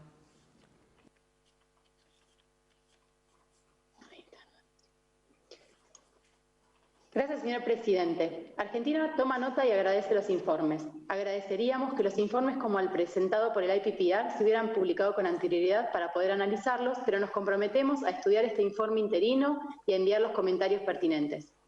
Compartimos la importancia de aprender de las lecciones de la respuesta a la pandemia y en este marco hemos compartido la experiencia argentina con el IPPR, destacando los esfuerzos realizados para mejorar las capacidades nacionales en materia de coordinación intersectorial, abordaje de todo el gobierno, acciones de liderazgo a nivel nacional y subnacional y la implementación de medidas de salud pública, entre otras, el intercambio de información genómica del virus que circula en el país. Como dijimos anteriormente, la pandemia de COVID ha dejado de manifiesto la necesidad de jerarquizar el RCI en la agenda de Naciones Unidas, donde participan los jefes de Estado con el fin de facilitar su cumplimiento. Agradecemos el informe presentado por el Comité de Examen del RCI y Argentina coincide en que no se requieren modificaciones al RCI, sino fortalecer su aplicación.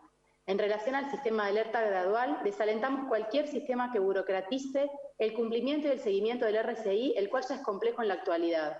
Por lo tanto, solicitamos que cualquier modificación que se realice brinde mayor claridad al respecto.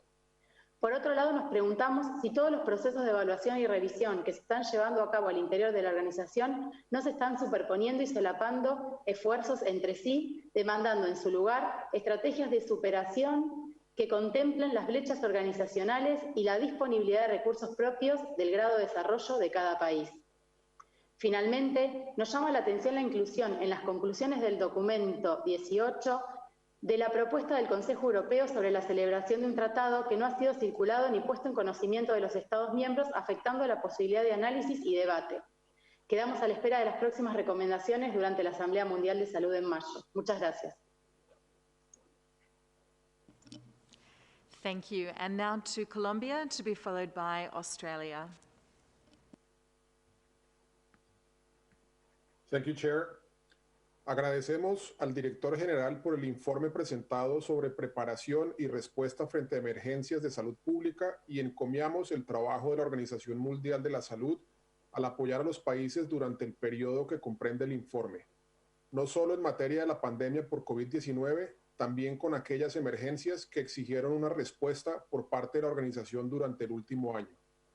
En cuanto al COVID-19, consideramos que la labor que ha hecho la organización ha sido clave para los países en la formulación de planes de respuesta y mitigación del impacto de la actual emergencia sanitaria. Somos conscientes de que la articulación de los Estados miembros con la OMS es fundamental para seguir preservando la vida de nuestros ciudadanos. Asimismo, hacemos un llamado a la organización para redoblar los esfuerzos y el apoyo brindado, teniendo en cuenta el incremento considerable de casos de COVID-19 en nuestros países y a la aparición de nuevas variantes del virus. Al respecto, consideramos fundamental toda la información que se pueda recopilar por parte de la OMS en materia de emergencias, así como a través de los comités y mecanismos de examen activos en el marco de la COVID-19, con el fin de dictar medidas de fortalecimiento de los sistemas de salud nacionales basados en evidencia científica y en lecciones aprendidas. Por lo anterior, sugerimos la realización de un informe sobre la gestión regional de emergencias que contribuya al intercambio de experiencias y buenas prácticas.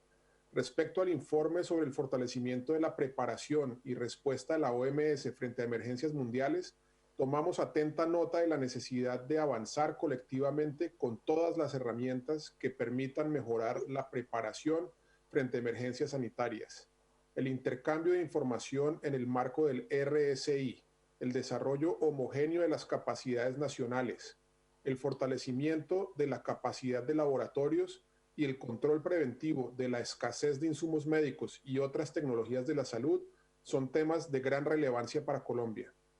Nuestro país está listo para participar en los procesos de consulta y de discusión sobre las diferentes medidas a adoptar en el fortalecimiento de la preparación y respuesta de la OMS, de las regiones y de los países frente a futuras pandemias, tal como el examen universal de la salud y la preparación, la financiación sostenible, la gestión de la desinformación y demás. Agradecemos el trabajo realizado por los miembros del Grupo Independiente de Preparación y Respuesta a las Pandemias y al Comité de Examen acerca del funcionamiento del RSI durante la respuesta a la COVID-19. Agradecemos la consideración que ha tenido sobre las recomendaciones y comentarios presentados por los Estados miembros y los animamos a continuar compartiendo estos informes interinos, los cuales presentan valiosos insumos para la discusión sobre el fortalecimiento de la organización y del Reglamento Sanitario Internacional. Para finalizar, agradecemos a la Unión Europea por la resolución presentada y acordada entre los Estados miembros sobre el fortalecimiento de la OMS, la cual permite avanzar de manera conjunta en esta discusión.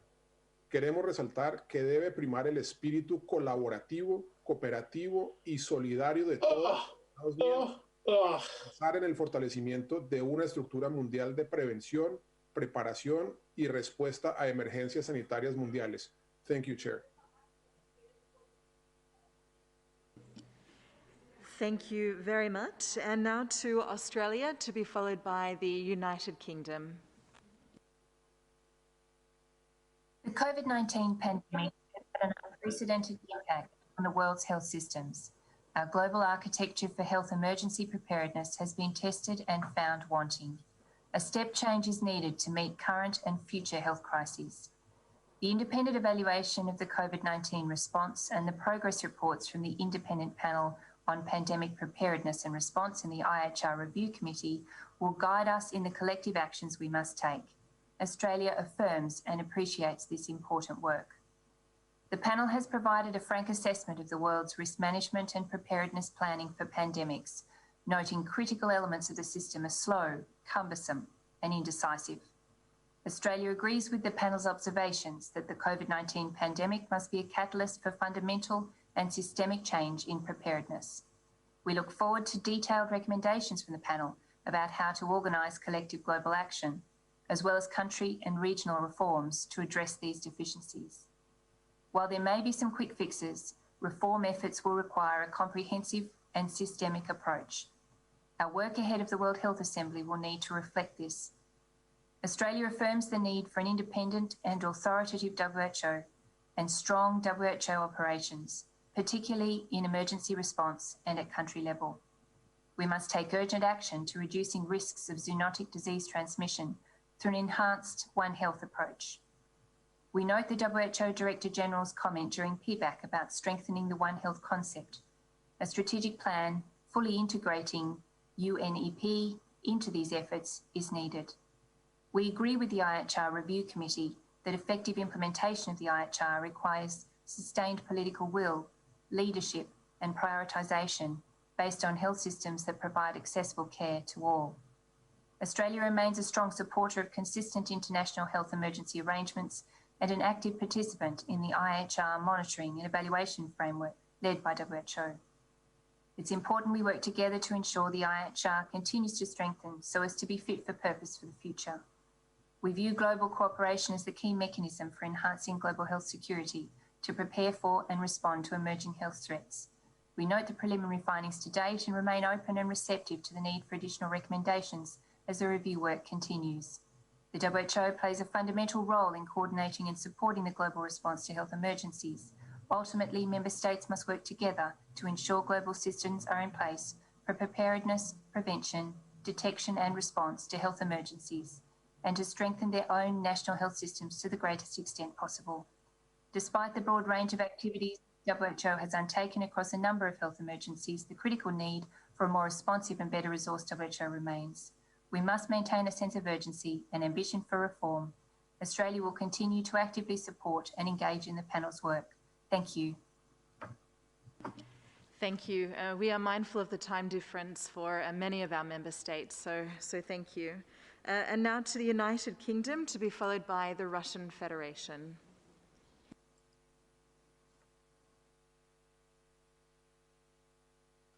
Thank you, Chair. I speak on behalf of the delegations of the G7 and Australia and the Republic of Korea. Thank you to the chairs of the Independent Panel for Pandemic Preparedness and Response and the IHR Review Committee for their updates to the board and their interim reports. Although due to the timing of the papers being released, it wasn't possible for us to make detailed remarks on them here. The G7 greatly values WHO and the crucial leadership and coordination role it plays in global health and in steering the world's response to public health emergencies, especially at this difficult time. We also recognise that there is need to strengthen and reform the WHO to ensure it remains fit for evolving challenges, including with the continued strong support and the involvement of its member states and the international community. The global health architecture also needs to increase its focus on preparedness and response to health emergencies, as well as building more resilient, quality and inclusive health systems with a view to achieving universal health coverage. The G7 supports the decision on emergency response submitted by the EU. We therefore welcome the work of the review committees with their mandates from member states and look forward to their recommendations to the World Health Assembly in May, which we need to be ambitious, grounded in robust evidence, and with clear prioritised areas for action. Some of the issues that the review processes are examining have been discussed before, including improving IHR compliance through a stronger member state-led review process and monitoring framework alongside a more consistent evaluative system that can accurately assess national IHR capacities. Elaborating the process of independent epidemiological assessment on site and prompt information sharing, including samples of pathogens when outbreaks occur, especially in the initial phase, in close collaboration with the relevant national government. Fully integrating a One Health approach to better prevent, detect and respond to zoonotic health threats. Greater clarification of roles and coordination among member states and the wide range of international organisations involved in response to pandemics, including in case of cross-border movement by sea or air, and finding sustainable financing approaches which allow for WHO to fulfil its core mandate within the global health architecture in an effective, efficient and strategic way. Some changes do not have to wait for these reviews. There are areas that WHO already has started to work on or could advance in the shorter term. For instance, strengthening communication around the decisions of the emergency committees, setting up of the One Health High-Level Expert Council by WHO, jointly with FAO, OIE and UNEP, in coordination with relevant initiatives, including the One Health Global Leaders Group in antimicrobial resistance, facilitating greater access to global public health intelligence to support countries and global organisations with timely and actionable intelligence, implementing the recommendations on management of the WHO Health Emergencies Programme as recommended by the IOC, establishing the groundwork needed to fully implement an early warning or intermediate public health alert system as part of the fake declaration process based upon previous IHR Review Committee recommendations, enhancing WHO's normative role on guidance on handling health emergencies, indirect health and socio-economic impacts, and maintaining essential health services, providing clearer and more updated guidance on travel and trade restrictions and their impact in order to avoid unnecessary harm to economies, working with other relevant international organisations, and improving member state engagement in public health emergencies, including by strengthening the role of this executive. We must use this existing momentum to make these urgently needed changes happen. We therefore have high expectations for these reviews and look forward to closely looking at your recommendations. And to WHO, our message is that we stand ready to work with you and other member states to strengthen emergencies response. Thank you. Thank you. And now to the Russian Federation, to be followed by Germany.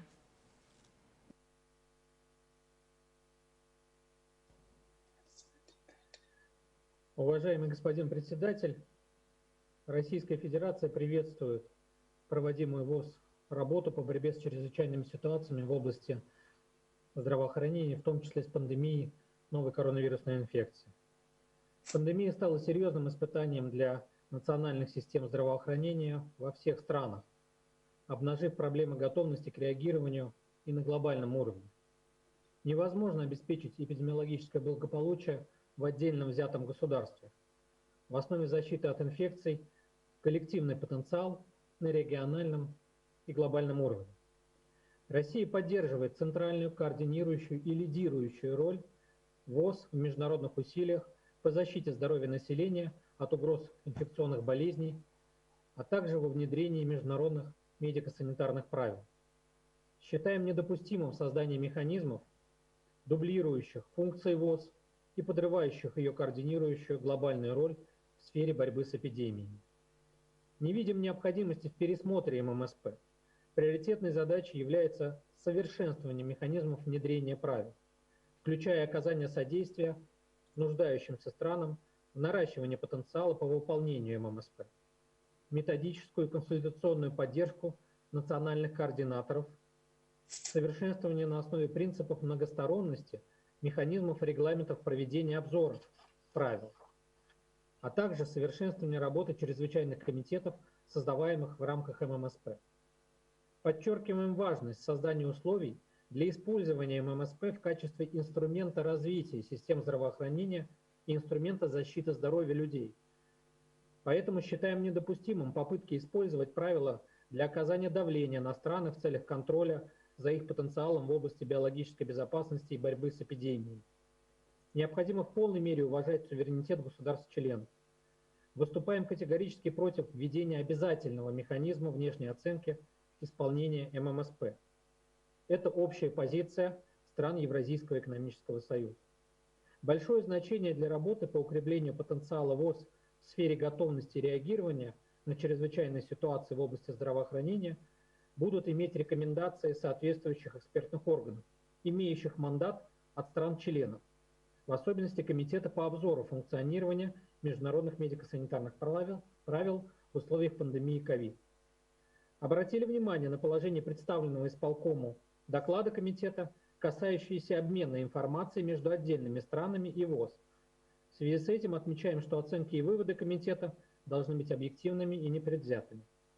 Поддерживаем призыв к разработке проекта резолюции 74-й сессии ВАС по вопросу укрепления потенциала ВОЗ в сфере готовности реагирования на глобальные чрезвычайные ситуации. Готовы принять активное и конструктивное участие в этой работе в кооперации со всеми странами-членами. Благодарю вас.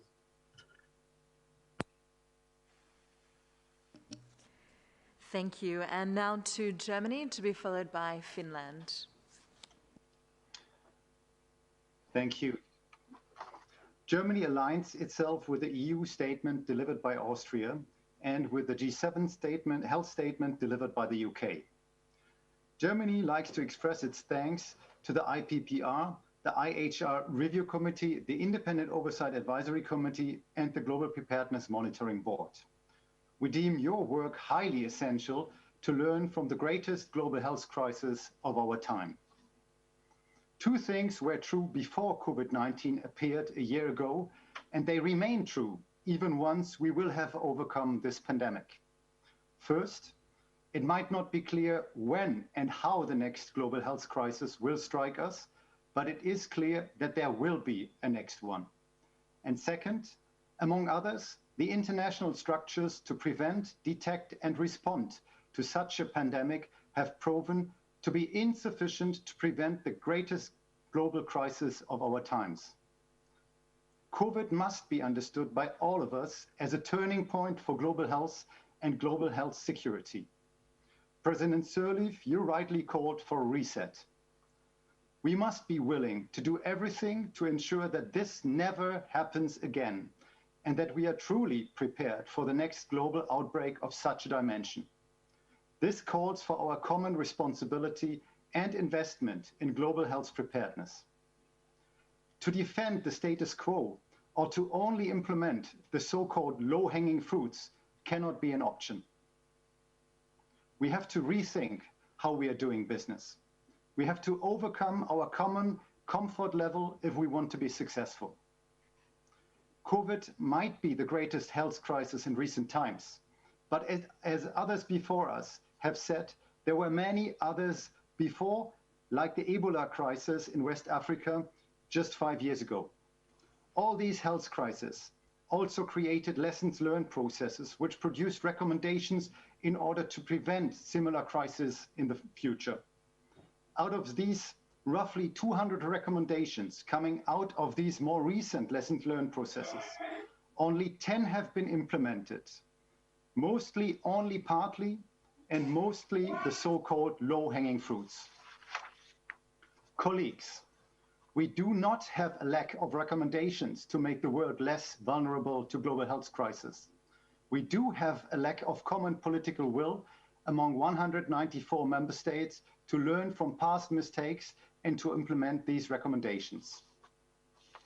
Coming back to our indeed high expectations vis-à-vis the four panels, we hope and expect from you not less than that you are pushing us 194 member states to overcome the insufficient status quo of global health preparedness and to fully implement bold, ambitious, and truly needed improvements in global health preparedness.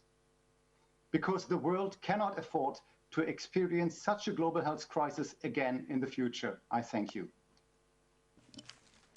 Thank you. And now to Finland, to be followed by China.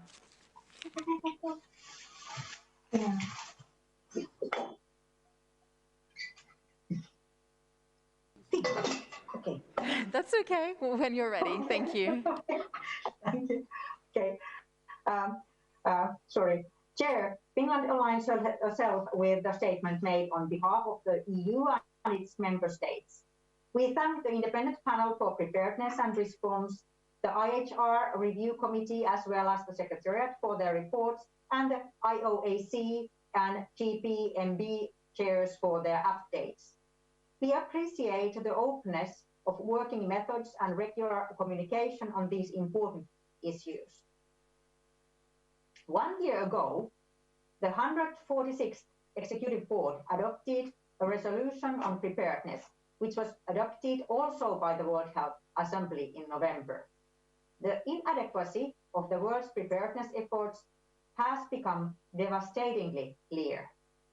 The resolution called for investment in key public health functions as a basis for preparedness and sustainable response.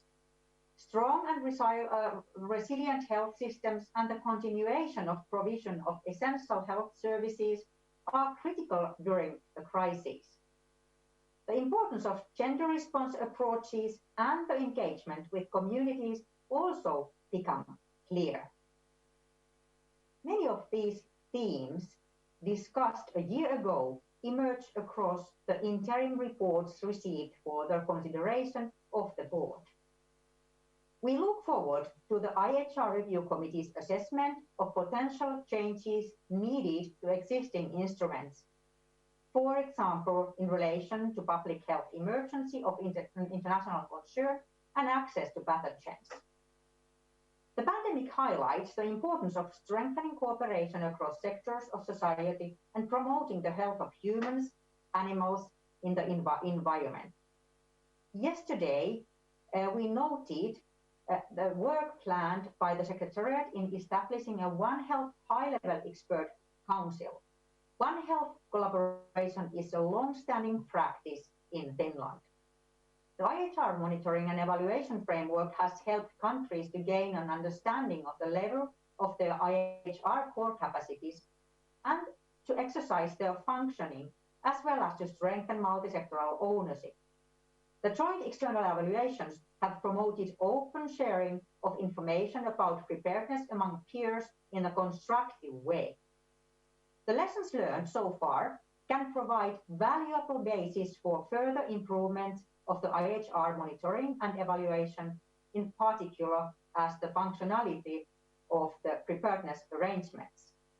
Importantly, we have to better understand how countries can ensure appropriate resources and political leadership and commitment to strengthening preparedness. Going forward, the development of more permanent and inclusive platforms for cooperation, innovation, and delivery will be essential for the rapid response to evolving health threats. Finland echoes the consistent message by the previous committees and by the current evaluation groups. Investing in preparedness is a necessity and a lesson we cannot afford to overlook. Thank you. Thank you, Finland. And now to China, to be followed by Oman.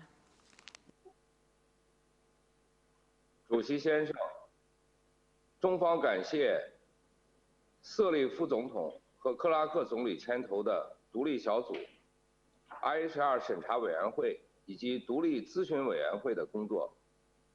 IHR 是全球公共卫生安全的法律基石，中国坚定支持在 IHR 框架下协调应对国际突发公共卫生事件。一是中方注意到条例审查委员会提交的中期进展报告，注意到报告的总体评价，以及在此次抗击新冠肺炎疫情事件中暴露出的条例有关条款和实施过程中存在的问题和挑战。中国支持对条例进行修订完善，进一步推动全球团结一致、科学有效抗击新冠肺炎疫情，这符合国际社会的共同利益。面对未知的新冠病毒，中国第一时间向世界卫生组织通报疫情信息，第一时间分享了病毒基因序列，第一时间采取了最全面、最彻底、最严格的防控举措，取得重大战略成果。中方希望提醒大家注意的是，报告第25段提到缔约国和世界卫生组织秘书处的沟通可能存在延误的表述与事实不符，未能全面真实反映中方与世界卫生组织在2020年1月1号到1月3号沟通的事实。二是中方积极支持 IPPR 的工作，向独立小组提供了中国抗击疫情的详实的时间线，以及疫情防控、救治方案和各项措施、政策和相关论文等大量的文件资料。但我们遗憾地注意到，在独立小组报告第29段、第30段部分表述与事实不符。从武汉报告不明原因肺炎开始，武汉市、湖北省、中国国家卫生健康委就立即组织专家对患者病情、临床治疗、流行病学调查、实验室检测等方方面面全面进行了调查分析。在尚不清楚病原体的情况下，我们第一时间提示公众避免到封闭、空气不流通的场所和人多集中的地方外出戴口罩等等。武汉市在2020年1月1号就关闭了华南海鲜市场，并在公共交通场所对离开武汉人员进行体温监测。这些工作的开展都是在病原体未明、病毒独立和传播力不明的情况下采取的超常规应对措施，为中国乃至全球抗疫赢得了宝贵的时间。我要指出的是，用今天对新冠病毒和疫情的了解，对最早期的情况进行判断，这不符合人们对事物的认识的基本规律和经验。2020年1月23号，中国以外仅有4个国家报告7例患者的情况下，中国宣布武汉实施公共交通管制，对拥有上千万人口的武汉按下了暂停键。这是非常艰难果断的决定，但我们做了，为全球抗疫付出了巨大的代价。这些举措远远超出了传统的公共卫生措施。我们呼吁国际社会科学、理性、实事求是地看待中国抗疫努力。这些超常规的、最有力的公共卫生措施，是中国抗疫的宝贵经验和创举，也是对全球团结抗疫的重大贡献。中方建议审查委员会和独立小组对报告进一步完善，从预防和应对两方面做出科学、客观、公正、全面、平衡的评估。呼吁各国展现积极的意愿，支持小组在全球范围内开展评估工作。同时，希望各成员国关注当前抗疫的紧迫问题，如公平分配疫苗等等。中国愿意为推动全球团结抗疫、构建人类卫生健康共同体做出贡献。谢谢。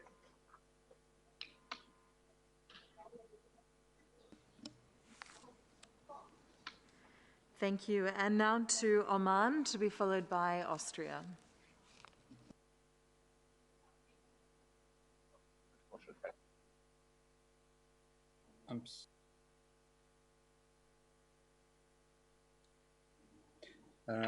جزيلا سيد الرئيس. قامت سلطنة عمان بمتابعة الأوضاع العالمية والإقليمية للوضع الوبائي لمرض كوفيد-19 منذ منتصف يناير عام 2020، وقد اعتمدت السلطنة في استجابتها للجائحة على عدة مرتكزات للصحة العامة، وأهمها القيادة الحكومية الموحدة، والتي تمثلت في تشكيل لجنة عليا تضم جميع الجهات والقطاعات ذات العلاقة، زيادة القدرة الاستيعابية ومرونة النظام الصحي بحيث يستطيع توفير الرعاية الصحية لحالات كوفيد-19 دون الإخلال بخدمات الرعاية الصحية الأساسية، الشراكة المجتمعية وتفعيل دور الإعلام وقنوات التواصل المجتمعي على كافة المستويات، الاستفادة القصوى من التحول الرقمي والذكاء الاصطناعي في الاستجابة للجائحة بما يشمل التواصل وتقديم الخدمات الحكومية، العمل مع جميع الشركاء لتطبيق اللوائح الصحية الدولية في منافذ الدخول، العمل على توفير لقاح كوفيد-19 لجميع السكان عمانيين وغير عمانيين. وقد قامت السلطنة في الاستجابة لجائحة كوفيد-19 بالأخذ بمبدأ المساواة والعدالة في توفير الحماية من المخاطر والعناية الطبية لجميع السكان سواء كانوا عمانيين أو غير عمانيين، كما التزمت بتطبيق اللوائح الصحية الدولية في الاستجابة للجائحة. وتود السلطنة التأكيد على منظمة الصحة العالمية والمجتمع الدولي حول أهمية الشراكة العالمية لتبادل المعلومات فيما يتعلق بطوارئ وأحداث الصحة العامة، وتبادل المعلومات الوبائية والقدرات التشخيصية، وكذلك مشاركة العينات ذات العلاقة بالأوبئة من أجل دراسات التسلسل الجيني واللقاحات. كما تؤكد السلطنة على ضرورة التوفير العادل للقاحات للدول ذات الدخل المحدود والمتوسط. شكرا سيدي الرئيس.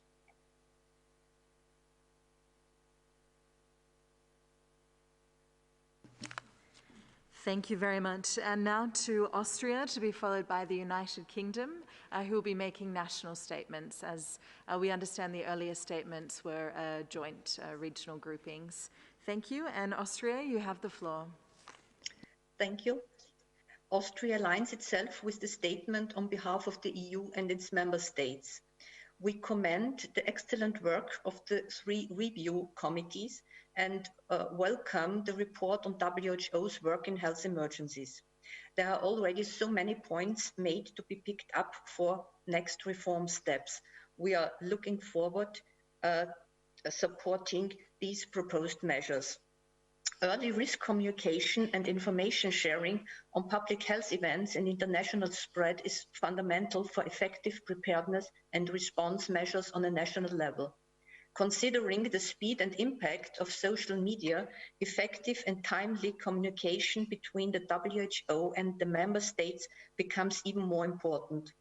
Having this in mind, more transparency with regard to the criteria on the declaration of a fees is necessary.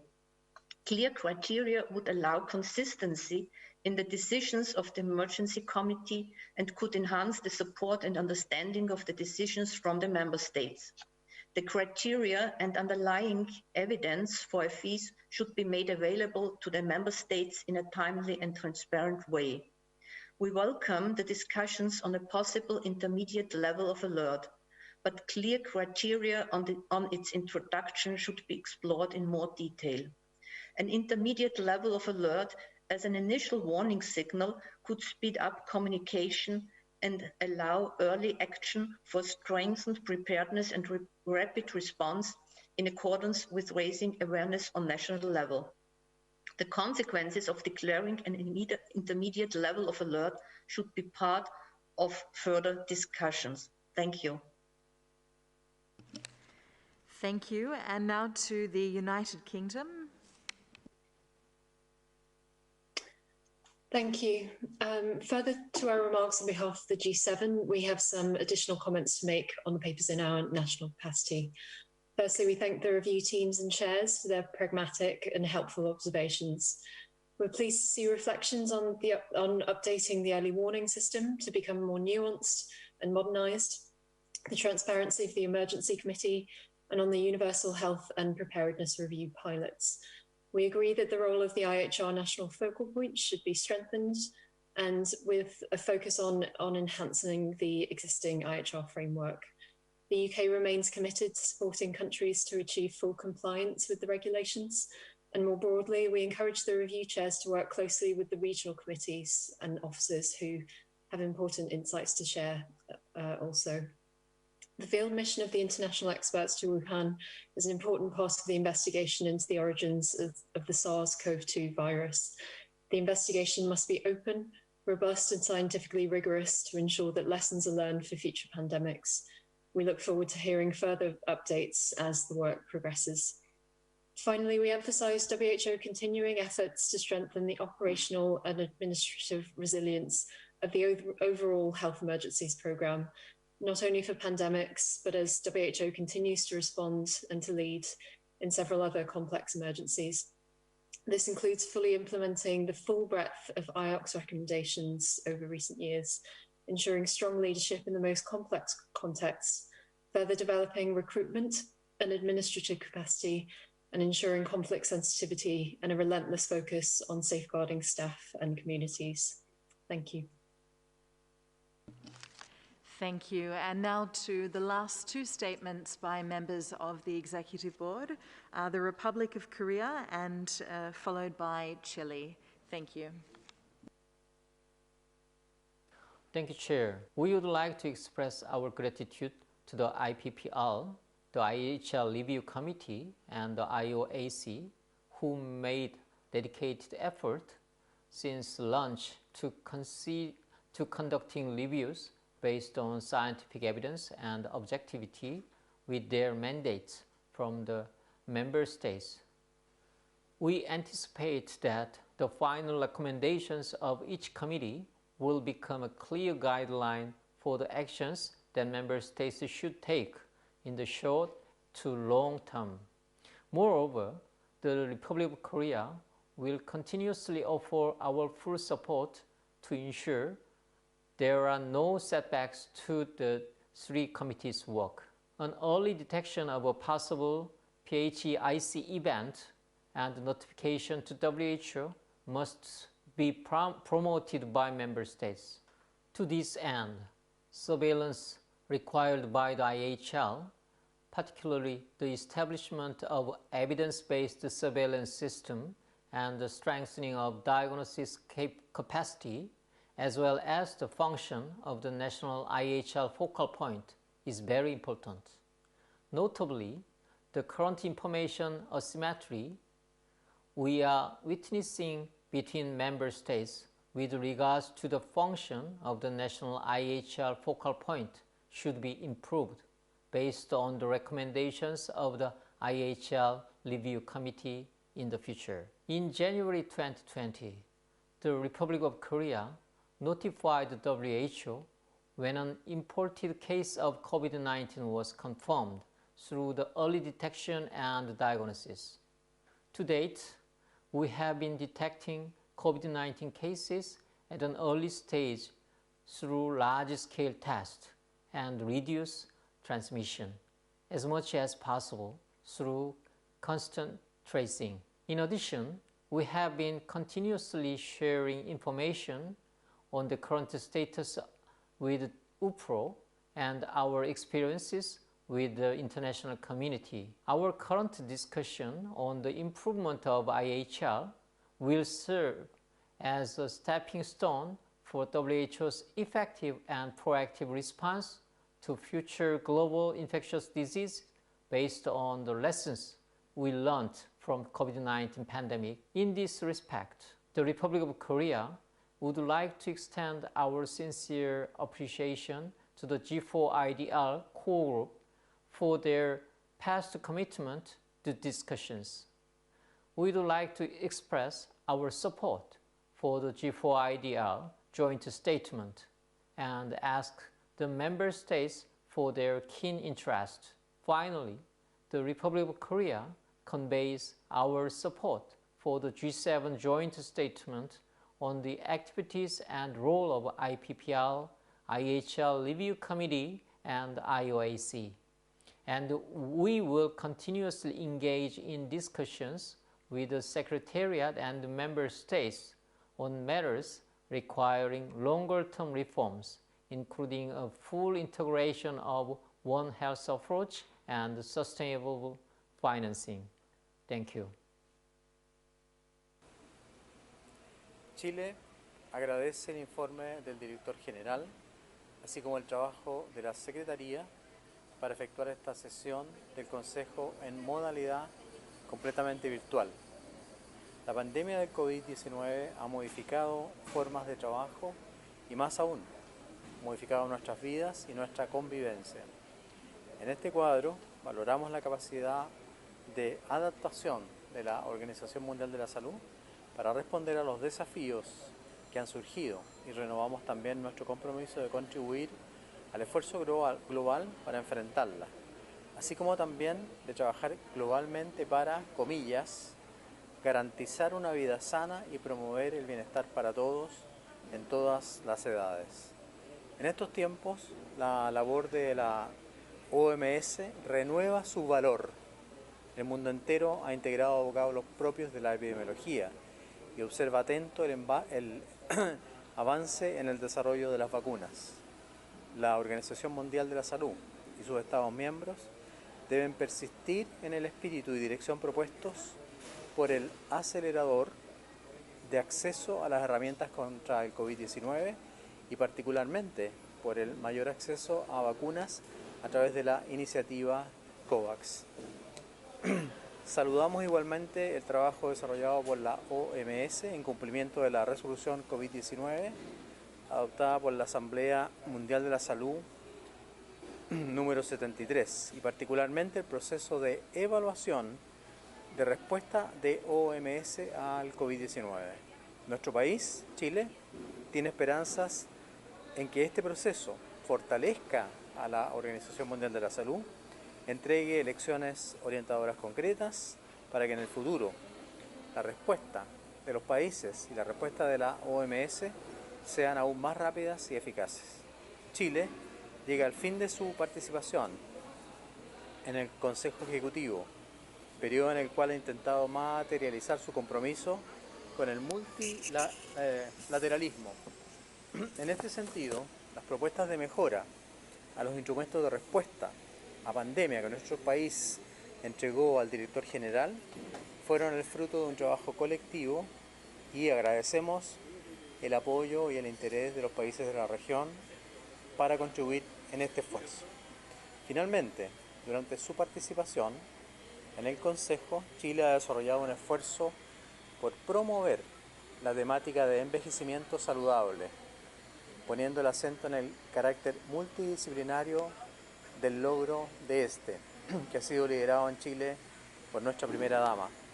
La pandemia puso en evidencia la vulnerabilidad de los adultos mayores, siendo el grupo más afectado. Como país, tenemos la convicción de que el decenio por envejecimiento saludable del 2021 al 2030, aprobado por la Organización Mundial de la Salud y adoptado por Naciones Unidas recientemente, contribuirá a que los adultos mayores, que nosotros llamamos adultos mejores, gocen de salud por el mayor tiempo posible. Nos despedimos renovando nuestro compromiso para trabajar por las iniciativas de salud global y el logro de vidas más largas, más sanas, más saludables, más plenas y más felices para todos en todas las edades. Muchas gracias.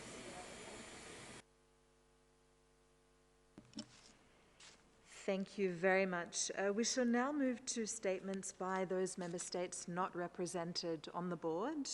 I should wish to give the floor to the distinguished delegate of Japan, to be followed by Pakistan.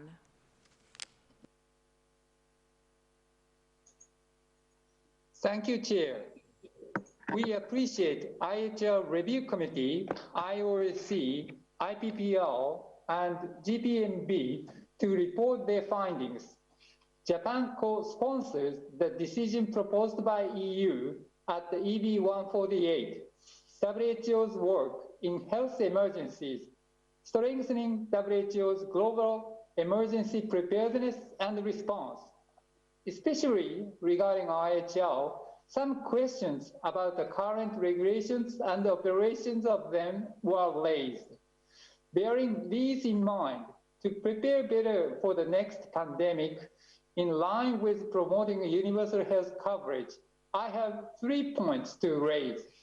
Firstly, the member states need to ensure and strengthen the role and the functioning of IOSC as a legitimate oversight body for WHE. Secondly, the member states should consider strengthening networking and early reporting mechanisms during the crisis-free times to enable swift initial response. Thirdly, it is important to strengthen surveillance capacities during the crisis-free times, including collaboration with member states and regional crisis management centers. Taking this opportunity, I would like to present relevant development on global health in Japan. Recently, recommendations on strategic expansion of international collaboration scheme and health ODA have been submitted, which was created at the public-private committee consisted of Diet members and technical experts in Japan. Based on this recommendation, Japan is committed to contribute to the health for all people in the world through more effective and intensified international collaboration in health, including contribution to the reform of the global health framework, which emerged from the response to COVID-19. The intended contribution includes promoting UHC at global level through strengthening quality, resilient and inclusive health system and sustainable health financing, and also through strengthening multi- and bilateral cooperation with a consistent strategy. Thank you.